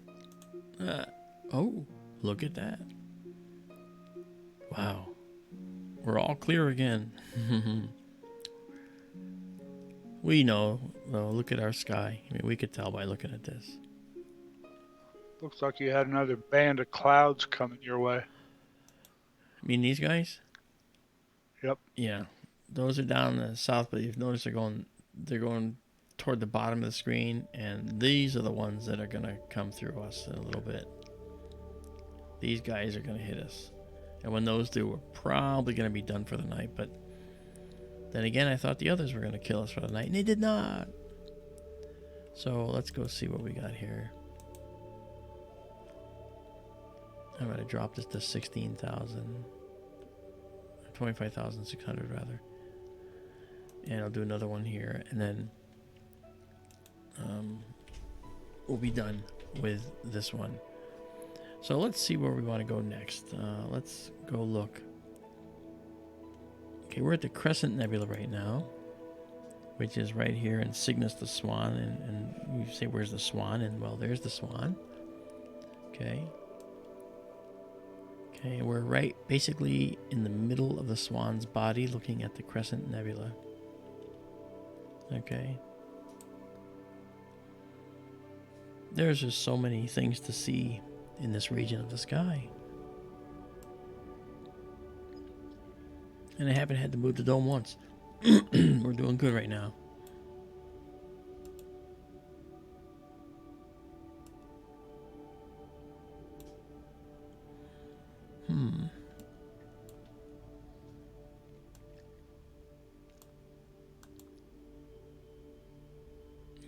M71, right.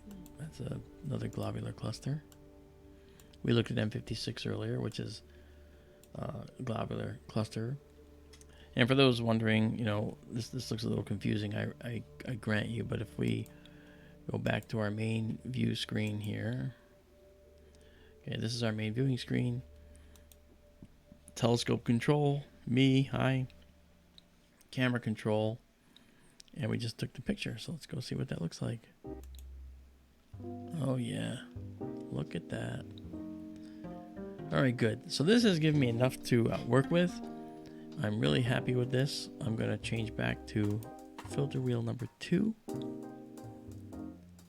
And while we're done with that, we've moved over to the next filter, and now I'm going to come back and let's figure out where to go next.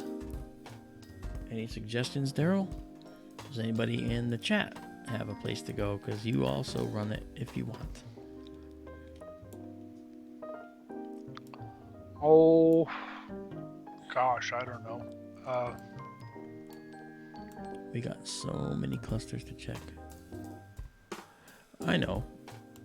How about the cocoon? Sure, sounds good. Okay. Watch the stars, folks. I'm going to tell the telescope to go, and you'll see the stars whip away. There they go. let's go see. You see the telescope moving there.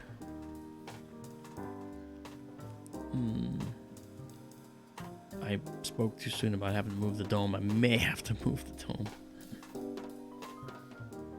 By the way, hello, my daily side. I didn't see you there. I apologize. Ronald, some of these objects will look faded, and you'll see a little bit of sky glow in here. His question was, in natural light with no filters, we call that white light, what would these things look like?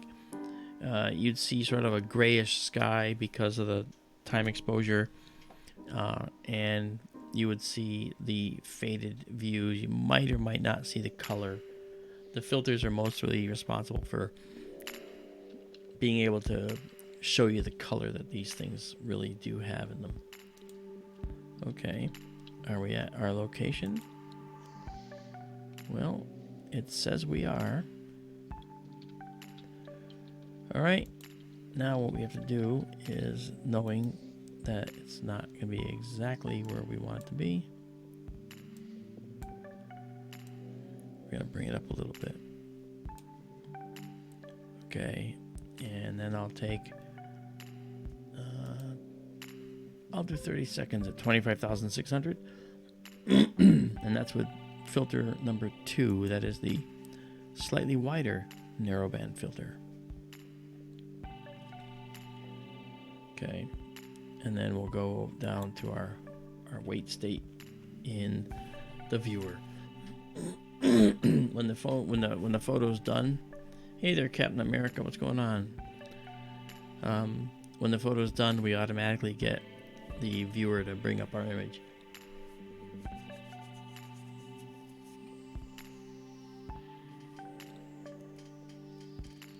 I can't pull up Jupiter and Saturn right now because they're actually lost. Oh, look at that. We can see the cocoon. Look at that.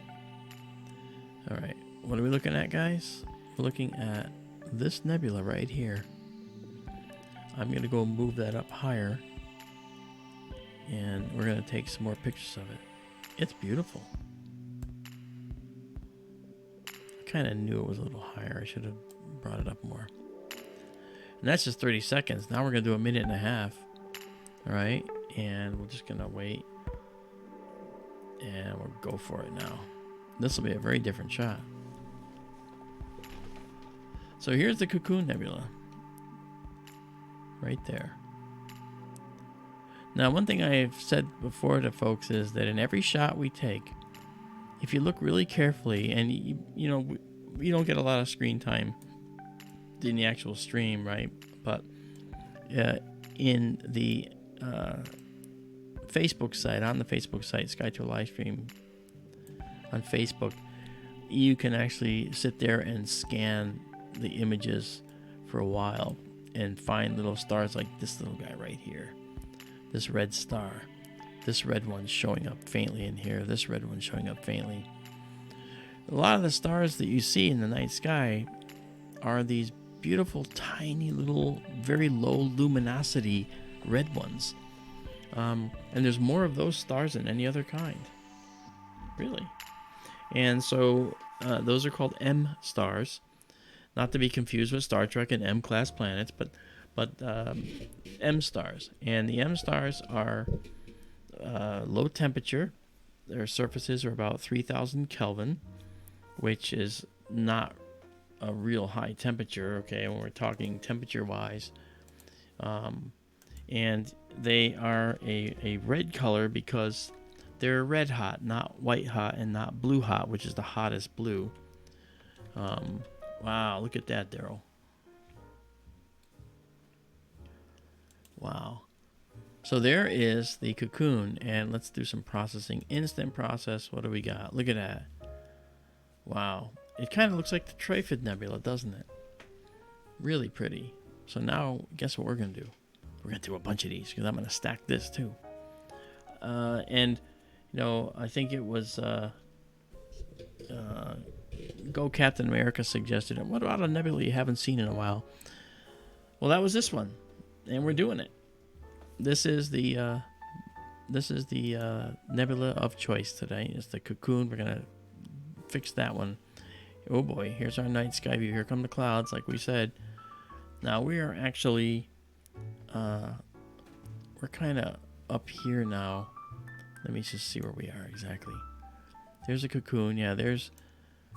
All right, there's Deneb down here. We're actually right around here. So we have a little ways to go. We might have some time to pull off a few of these. Yay, baby, let's do it. And then, like I said, we're going to make sure that these photos all get processed and you get them on the SkyTour LiveStream site. I'll process them tonight and you'll have them up there by tomorrow. And that's because I just want you to have some really cool shots. What can I say? I'm a nut. A bit of a nut. Okay, we're still processing this guy. Here's something interesting here. If you look at this, okay, you see that star in the center?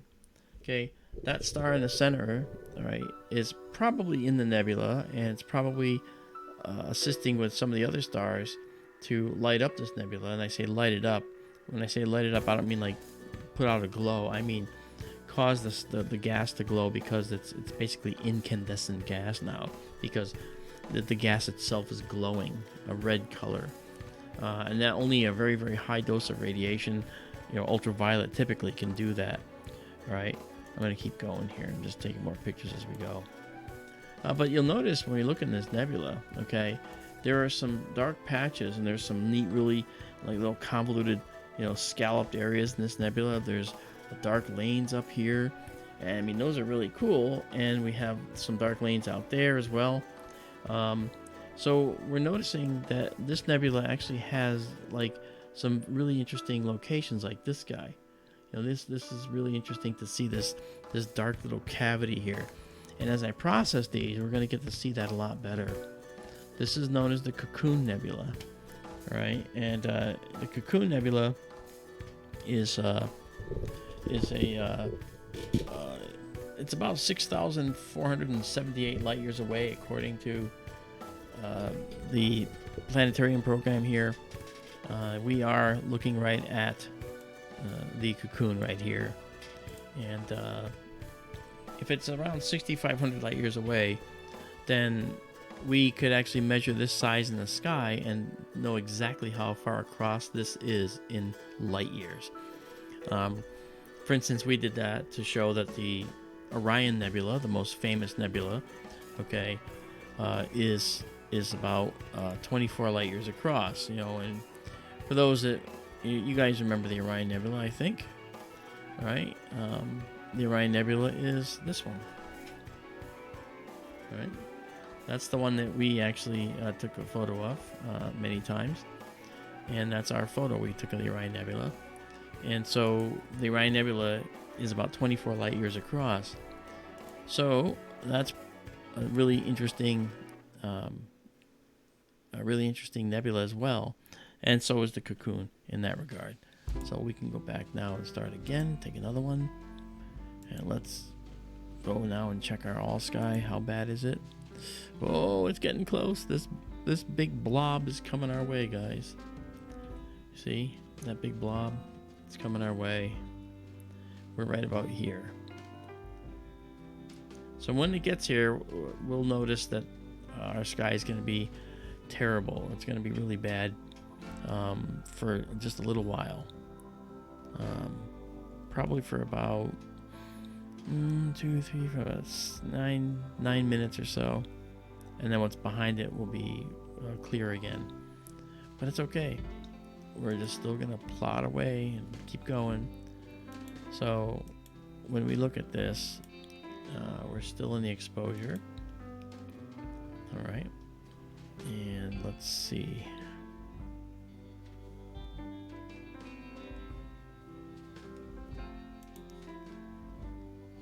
Mark, will you excuse me, please? Sure. Okay, I'm going to call it a night, I think. Oh, you are? Okay. Yeah, it looks like that cloud may be an opportune moment to bow out. All right. Thank you for inviting me, and good night, everybody. All right, Daryl. Thank you for coming along at short notice. That was wonderful of you. Thank you. Sure.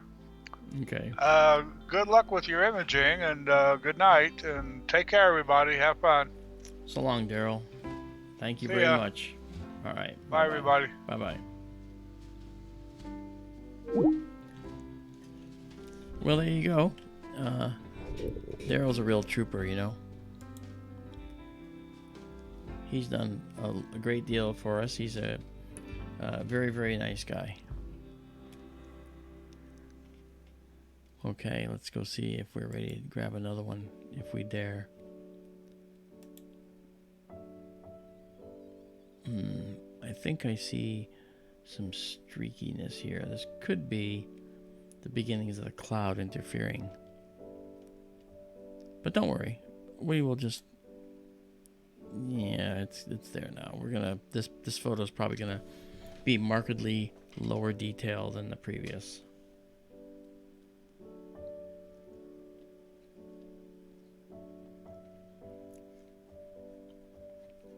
Hey guys, thank you for saying goodnight to Daryl like that.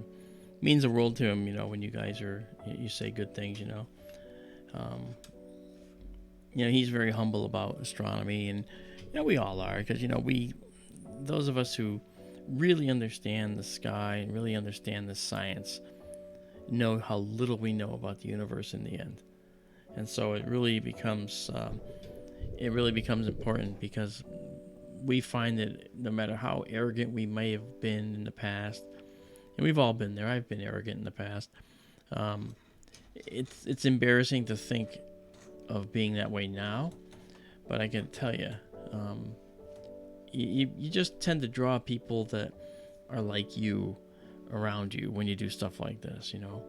So when I show you guys the night sky and I look at the beauty of the night sky, I'm not afraid to be emotional about it. I'm not afraid to say, gosh, this is the most beautiful thing I've seen. If you were with me the first time, and some of you were actually, the very first time I saw that filamentary nebula, that supernova remnant that we imaged earlier tonight, which was this one, okay? When I saw that the first time, this filamentary, beautiful Gossamer Nebula that we imaged earlier tonight, I have to tell you, I was nearly brought to tears. And I'll tell you why. I'd never seen this in all my life until my observatory was in place and we were streaming. So live, I was just overcome by the fact this was just there, this beautiful, beautiful image, you know. And that images like that, moments like that, have kept me going, you know, through the years. And it's been really something, a hell of a ride, you know, so to speak. Okay, we're back, and we're just gonna wait a little longer for this cloud to pass. All right. So we'll count up how many we have here. Let's see. It won't be that many, but let's see now. All right, we've got 1, 2, 3, 4 so far. 4 of the same exposure, I should say. Why am I not hitting the ones in the middle? Because those are JPEGs. You see these say ARW. Okay, you can't see this last one on the end. ARW is raw files. So we have 1, 2, okay, 3 raw files, 4 raw files. So we have 4. And this was a lower, this exposure this was like down lower, so I moved it up. So we have 4, and we have more to go. Hey, Susie Cat, you know, I forgot to say hi to you. I'm sorry. Gosh, I don't know how I missed you.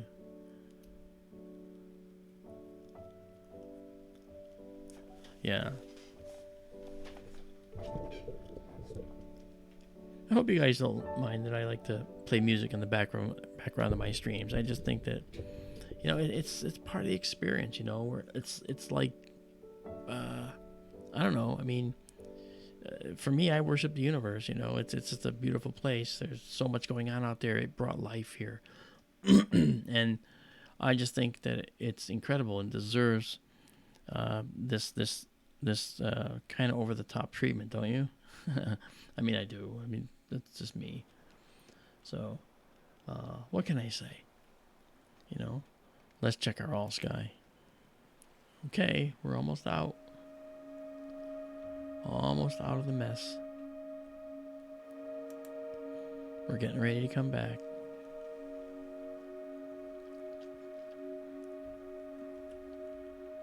Yeah.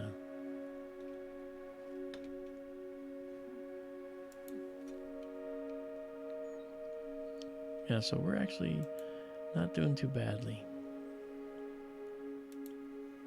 Oh, I can't wait to process this.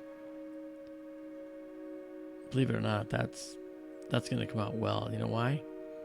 See this fuzziness around here? You know what that is? That's additional glow. This fuzziness. You know what this darker area is in here? It's all dark nebula. That you can't see the dust that's obscuring the rest of the nebula behind it. That's why it's called the cocoon. It's like a cocoon. It's sealed in. Thanks, guys, for on the music. Thank you. You know, so when we look at the cocoon, it's sealed into it with all this dark nebula. When I say dark nebula, just so you know, I mean this region right here. This is all dark nebula in here. Okay, it goes all up around. All right, all around. All right, it's up there. So that's what's going on up there. Let's check out our all sky and see if we're out. Okay, we are ready to go again. Here we go. We are the team that shoots together and we stay together. All right, let's go again. We're off and running. And what's nice is the telescope is actually in a good position, as you can see. All right, here it's pointing up through the dome here, and on the other side of it is the guide scope on board. All right, and it's actually doing a nice job. So this is good. All right. Now let's go out to here again.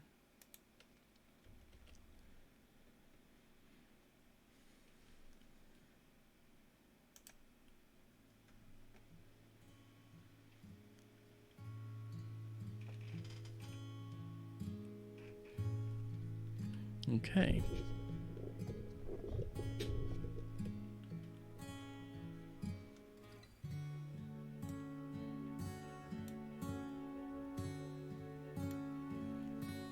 All right, we're doing another shot here. I'd say we're about halfway into this minute and a half, I think, unless I missed something. And, you know, we're actually... there's a nebula's here, but you just can't see it. And this isn't something you could readily see in a telescope either, with your eye. You literally have to take photos like this. Okay, like this one. This is another time exposure showing you. There's a minute and a half, looking deep in. You can see that dark nebula here, really easily. And we're going to keep taking pictures. Oh, this is going to be a banner night. So when I start processing, oh man, and that's going to happen immediately. Smithers. Oh yes, sir, Mr. Burns. Yes. We're going to actually do that. I can't wait. You know, can't wait.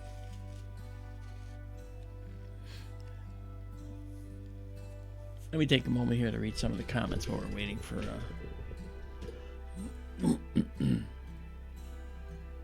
Susie Cat says, I remember standing at a half-meter telescope and had to keep the guide star in the center manually for 20-minute exposure. You and me both. You and me both. I was at a 24-inch Cassegrain in an observatory sitting on a tall ladder at the prime focus of this telescope and guiding on a distant galaxy. And I spent an hour and 45 minutes on that ladder in February. It was 10 degrees in there. And I couldn't feel my eyebrows about 20 minutes in, and so I was going like this, to try and see if I could feel my face moving, and I actually felt like my face was cracking. It was so cold, but it was wonderful, and the photo came out stunning, of course, because I guided. But what happens is, when we're talking about guiding, guys, for those that don't know what it is, imagine a reticle. Usually they're two, like this, okay? Two sets of horizontal lines with that makes a box in the middle. What you do is you put a star right at the corner of the box, one of the four corners, and you keep it there with a little hand controller that's moving ever so minutely. And as the telescope is guiding on the star, it's not perfect, right? No telescope is perfect. This telescope isn't perfect. And what happens is, as you guide on the star, what you'll find is that the star will sometimes drift, as the drive is just a mechanical thing. The drive can mechanically falter a little bit, and some of that's periodic, and we call that periodic error.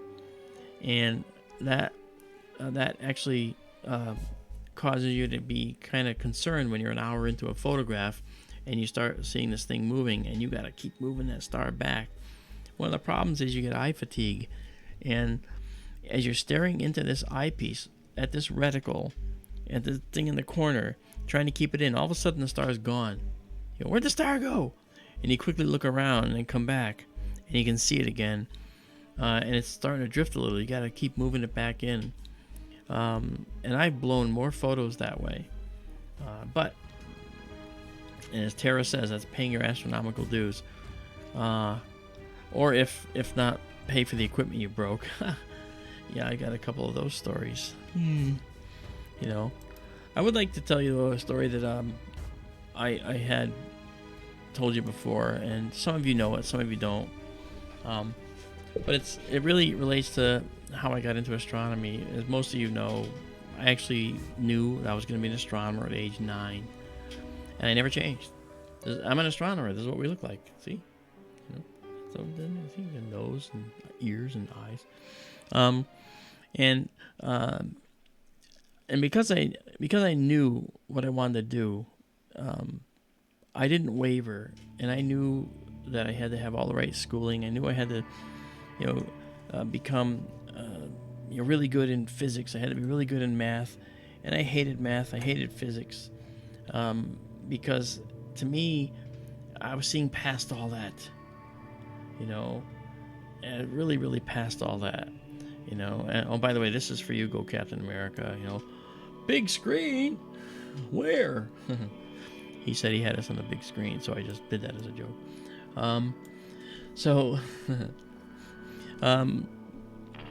When I started going to school for astronomy, I realized, I owe a number of people my career, why I'm in astronomy.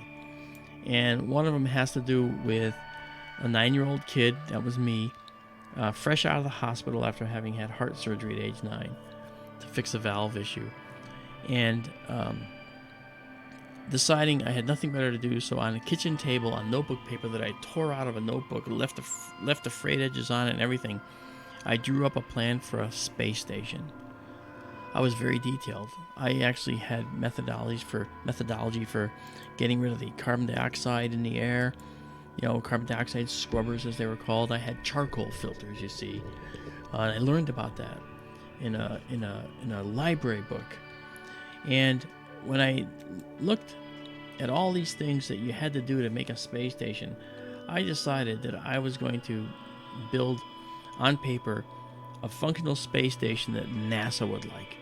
And so I made like a 10-page plan. On each page, I would draw something and then make notes. And I would say, and this is what this does. This is for this. This is for this. Little arrows, kind of like a closet draftsman. And one of the things that was really interesting was I sent it to NASA in a manila envelope. My mother helped me put the stamp on. She took me to the post office. And she kind of smirked a little. I remember that very clearly. She went, "Did you send your space station plan?" Give me that little look, right? You know. And I went, yeah, I did.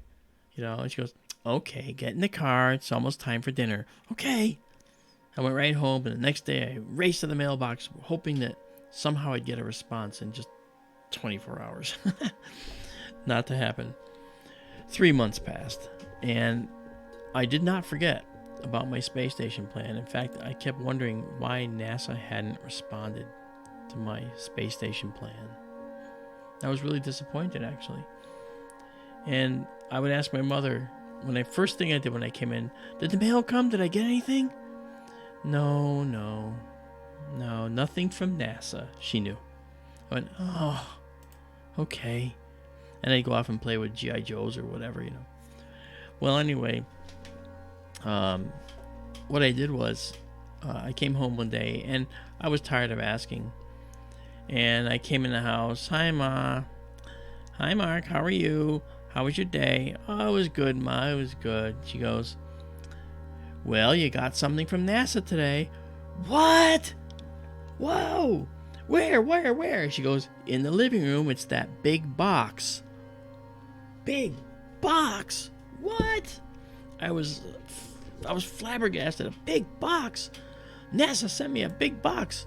What did they put in a big box? What could fit in a big box? You know, I didn't have any idea. So I went in the living room, and there was this massive box, and it had a NASA label on it. It's like, wow, NASA label. I touched the label, and I was like touching the label, like, this is for me. And it said Mark D'Antonio, 41 Winter Street, because that was my address. And I was like, that's me. Oh, wow. You know, at that age, if my voice could crack, it would have, you know. And so I started to open the box really carefully because I didn't want to damage the label, but the label was across the seam. And my mother said, well, I got a razor, I'll cut that. No, don't cut it. I'll cut around it. So I cut around it. All right. And made a new flap, basically, to open the box. And when I did that, you know, and then I had this odd way to close, but so what? The NASA label was intact with my name on it. And I wanted to preserve that. My mother, that same smirk. You happy about your box? Yeah, it's so cool. Well, anyway, and thank you for indulging me while I take all these pictures, by the way. But they're for you in the end. I'm going to put these together for you. So I opened the box, and I said, Mom, do you have a magic marker? She goes, what color? I said, black. She goes, oh yeah, right here. And she brought me a magic marker. I go, okay. And I set that down, ready to use it, because I knew what I was going to do. I opened the box slowly. Wow, filled to the top, by the way. Filled to the top. And on the very top, inside, I hadn't even looked through any of the stuff. I saw this big manila folder or envelope, okay, with the little metal tabs closing it. First time I ever saw one of those, okay? Not even in school had I seen one of those yet. I went, wow, a special folder for me. And I opened it up, and in it was my space station plan. And I wanted to say, what? Why'd they send my space station back? Didn't they like it? So I start going through the plan, and I look on the front page. And the front page, there's all these pencil notations written by someone, a scientist actually, at NASA. Excellent idea, he writes, exclamation mark. I noticed the exclamation mark. And he underlined it. Emphasis! Like, wow. And he thought the carbon dioxide scrubber idea was just great, you know, whatever. I mean, it was not uncommon. Of course they heard of it, you know, they knew all about it. So, but the 9-year-old Mark D'Antonio didn't. And so I went through and read the entire thing, oblivious to the rest of this gigantic box. And I went through it, and as I went page by page, notation after notation, written comments, a little mini paragraph next to one of my little suggestions. Might I suggest this book? This book has a lot of information about this particular way in which we use oxygen in our bodies. Because I talked about how we could use less oxygen in space to preserve oxygen. Okay? And This guy wrote all these amazing notes. And at the end, he writes a little personal paragraph in pencil, no less. Okay? He writes, you have a really wonderful, imaginative mind. It's people like you that can help the space program move ahead. Don't ever deviate from your course. Stay the course. I was like, yes, sir. I will. And I did. And I said, I'm going to be an astronomer and teach people about astronomy, because opening that space box, to me, that's what I called it in Black Magic Marker, Space Box. That was such a cool name. Space Box. Kind of like Space Ghost, I guess, because I was watching that too. And inside the box, underneath my manila folder, filled to the top, plastic model kits from the NASA gift shop, cloth mission patches for the Gemini, Mercury, Apollo missions, okay? All these things, bumper stickers, and then books. The thing that I like the most, the books. Unbelievable books. That's why it was so freaking heavy. He put hardcover books and softcover books in there that I guess were no longer needed. Okay, they were well used. I saw them, and I really think that he probably took them out of his personal collection.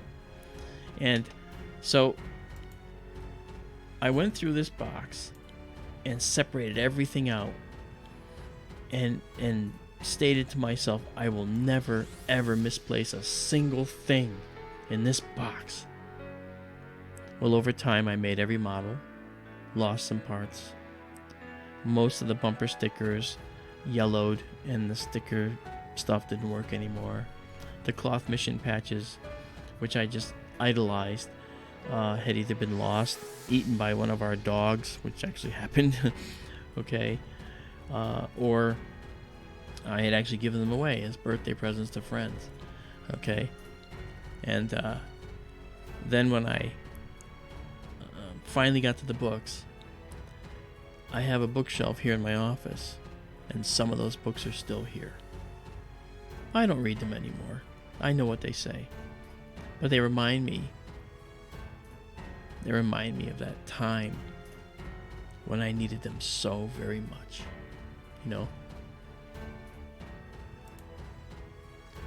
So that guy that read my space station plan, he went on in his life to do other things. Among them, he became the director of all the outer space missions at Jet Propulsion Laboratory. He was the man that designed and was in charge of the Pluto mission, okay, the New Horizons probe, the Dawn probe to Vesta and Ceres, took part in OSIRIS-REx to the asteroid, and he was the man who oversaw all the rovers going to Mars to this day. And I have the utmost respect for the man, because of what he did for me that he didn't have to do. He actually took the time to take a little 9-year-old and not just make his day, but make his life. That was incredible to me that somebody would do that, and see that kind of generosity, that one quintessential moment when I read his comments on my space station plan, that one quintessential moment, that made me who I am today.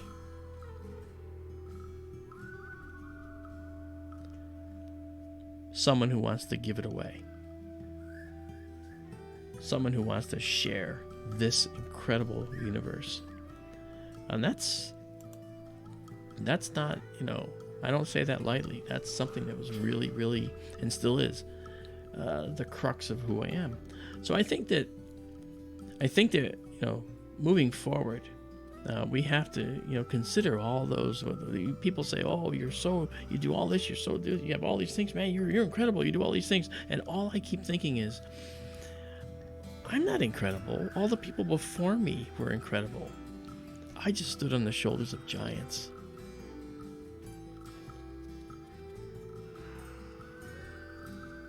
And that's where I come from. See, and that I think is part and parcel to what makes us who we are, right?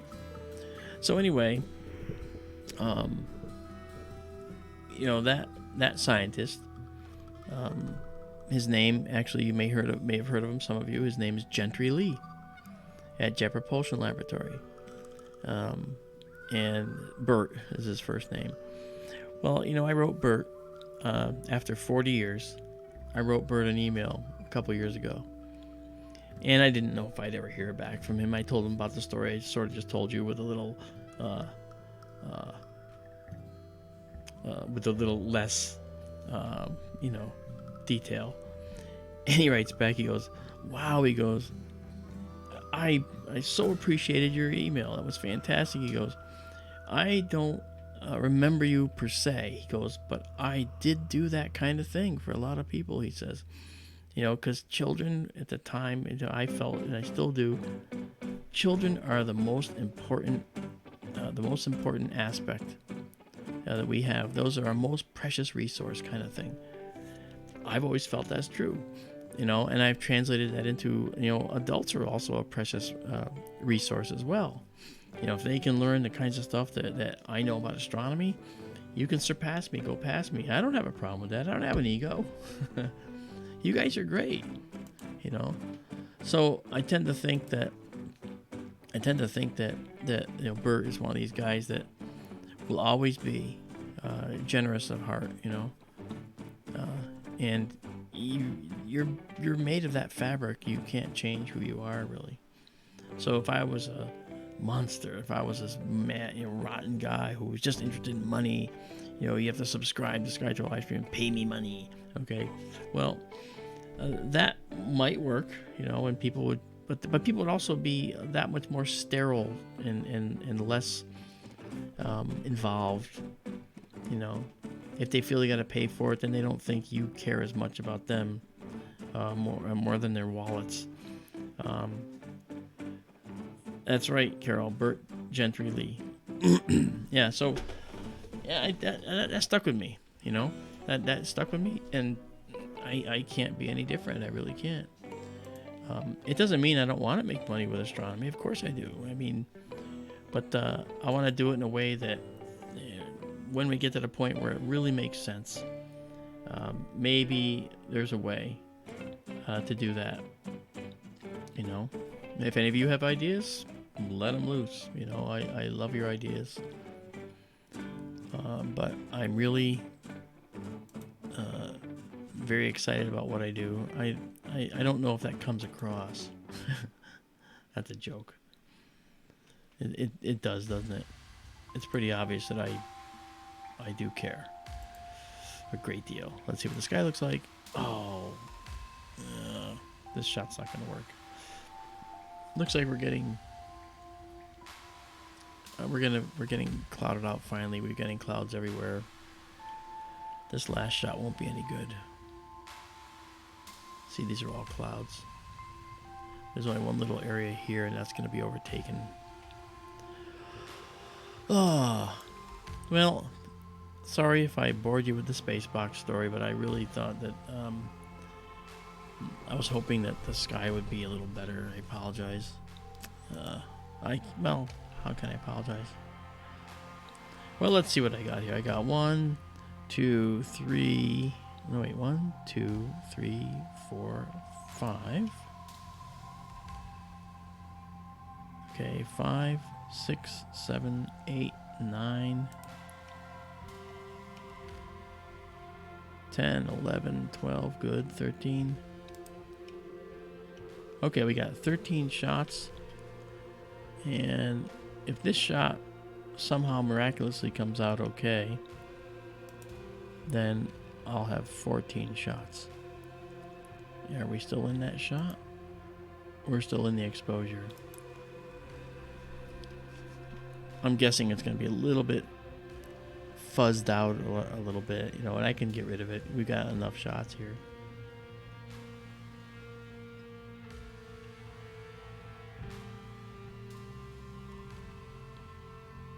It didn't work out too bad. Oh, I don't know. So here is the previous shot, and here's the current shot. Hey, not bad. And we'll make it the last shot because that's pretty cool. And then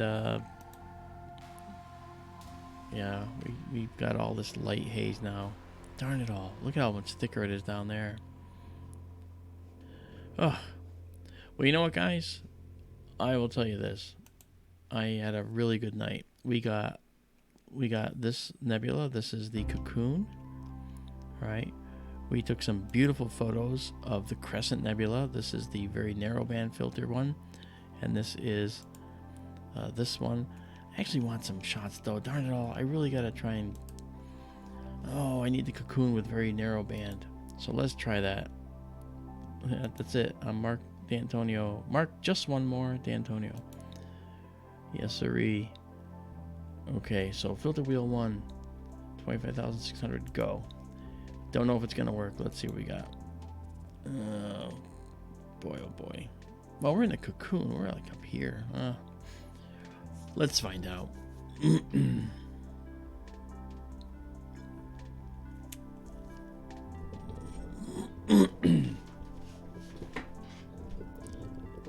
Yeah, I should have gone to narrowband earlier. That's okay. It'll be fine. You guys, I want to thank you for coming out. This has really been a wonderful night. I appreciated your company. It's been fantastic. As always, you guys are saints to put up with my craziness. And I appreciate you no end. And I'm gonna keep trying here with this. Maybe I'll go offline and keep trying. I wonder if I should do that. Isabella, thank you so much. That's very kind.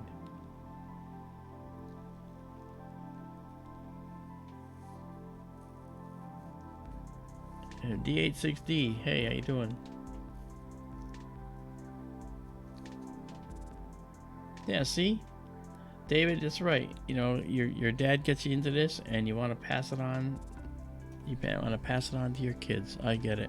I totally get it. Yeah, we're not getting much out of this with the narrow band because of the clouds. Okay. Sad but true baseball stories, fans. Okay, you know what we're going to do? We're going to call it. We're going to officially say goodnight. I appreciated having you all here. My love to all of you too, yes. Terry Groff, good to see you, brother. Terry's my brother from another mother. You never know him from any other. Yeah, oh, brother. So you guys have a good night. I'll be back on the next clear night. Hopefully, if it's clear tomorrow, I'll be back again. And we'll do more of this. I want to do these shots of these selected items and do this before our summer sky is gone. And who knows, maybe at the end of next month, it's possible that we'll be doing this from Arizona. Now, just a little hint. In Arizona, we get about 300 clear nights a year. Shh, 300 clear nights a year. I may have to specifically say I'm only going to do Monday, Wednesday, Friday, and one day on the weekend. And maybe one other day during the week, and maybe another one. You know what? I'm probably going to stream every clear night there, too. I can never get enough of this. Okay, guys. You all have a wonderful evening, a wonderful night. I will talk to you soon. This is Mark D'Antonio with SkyTour LiveStream. I will have these pictures up on the Facebook SkyTour LiveStream site after I process. All right? I'm going to have an awful lot of files to pull over from that observatory system here in a little while. And it's 12:36 here, midnight. So I will... I'll get back to you guys tomorrow sometime and let you know what's going on. Have a good night, guys. thank you so much for being here. Remember, you go outside, keep looking up. Good night, everybody.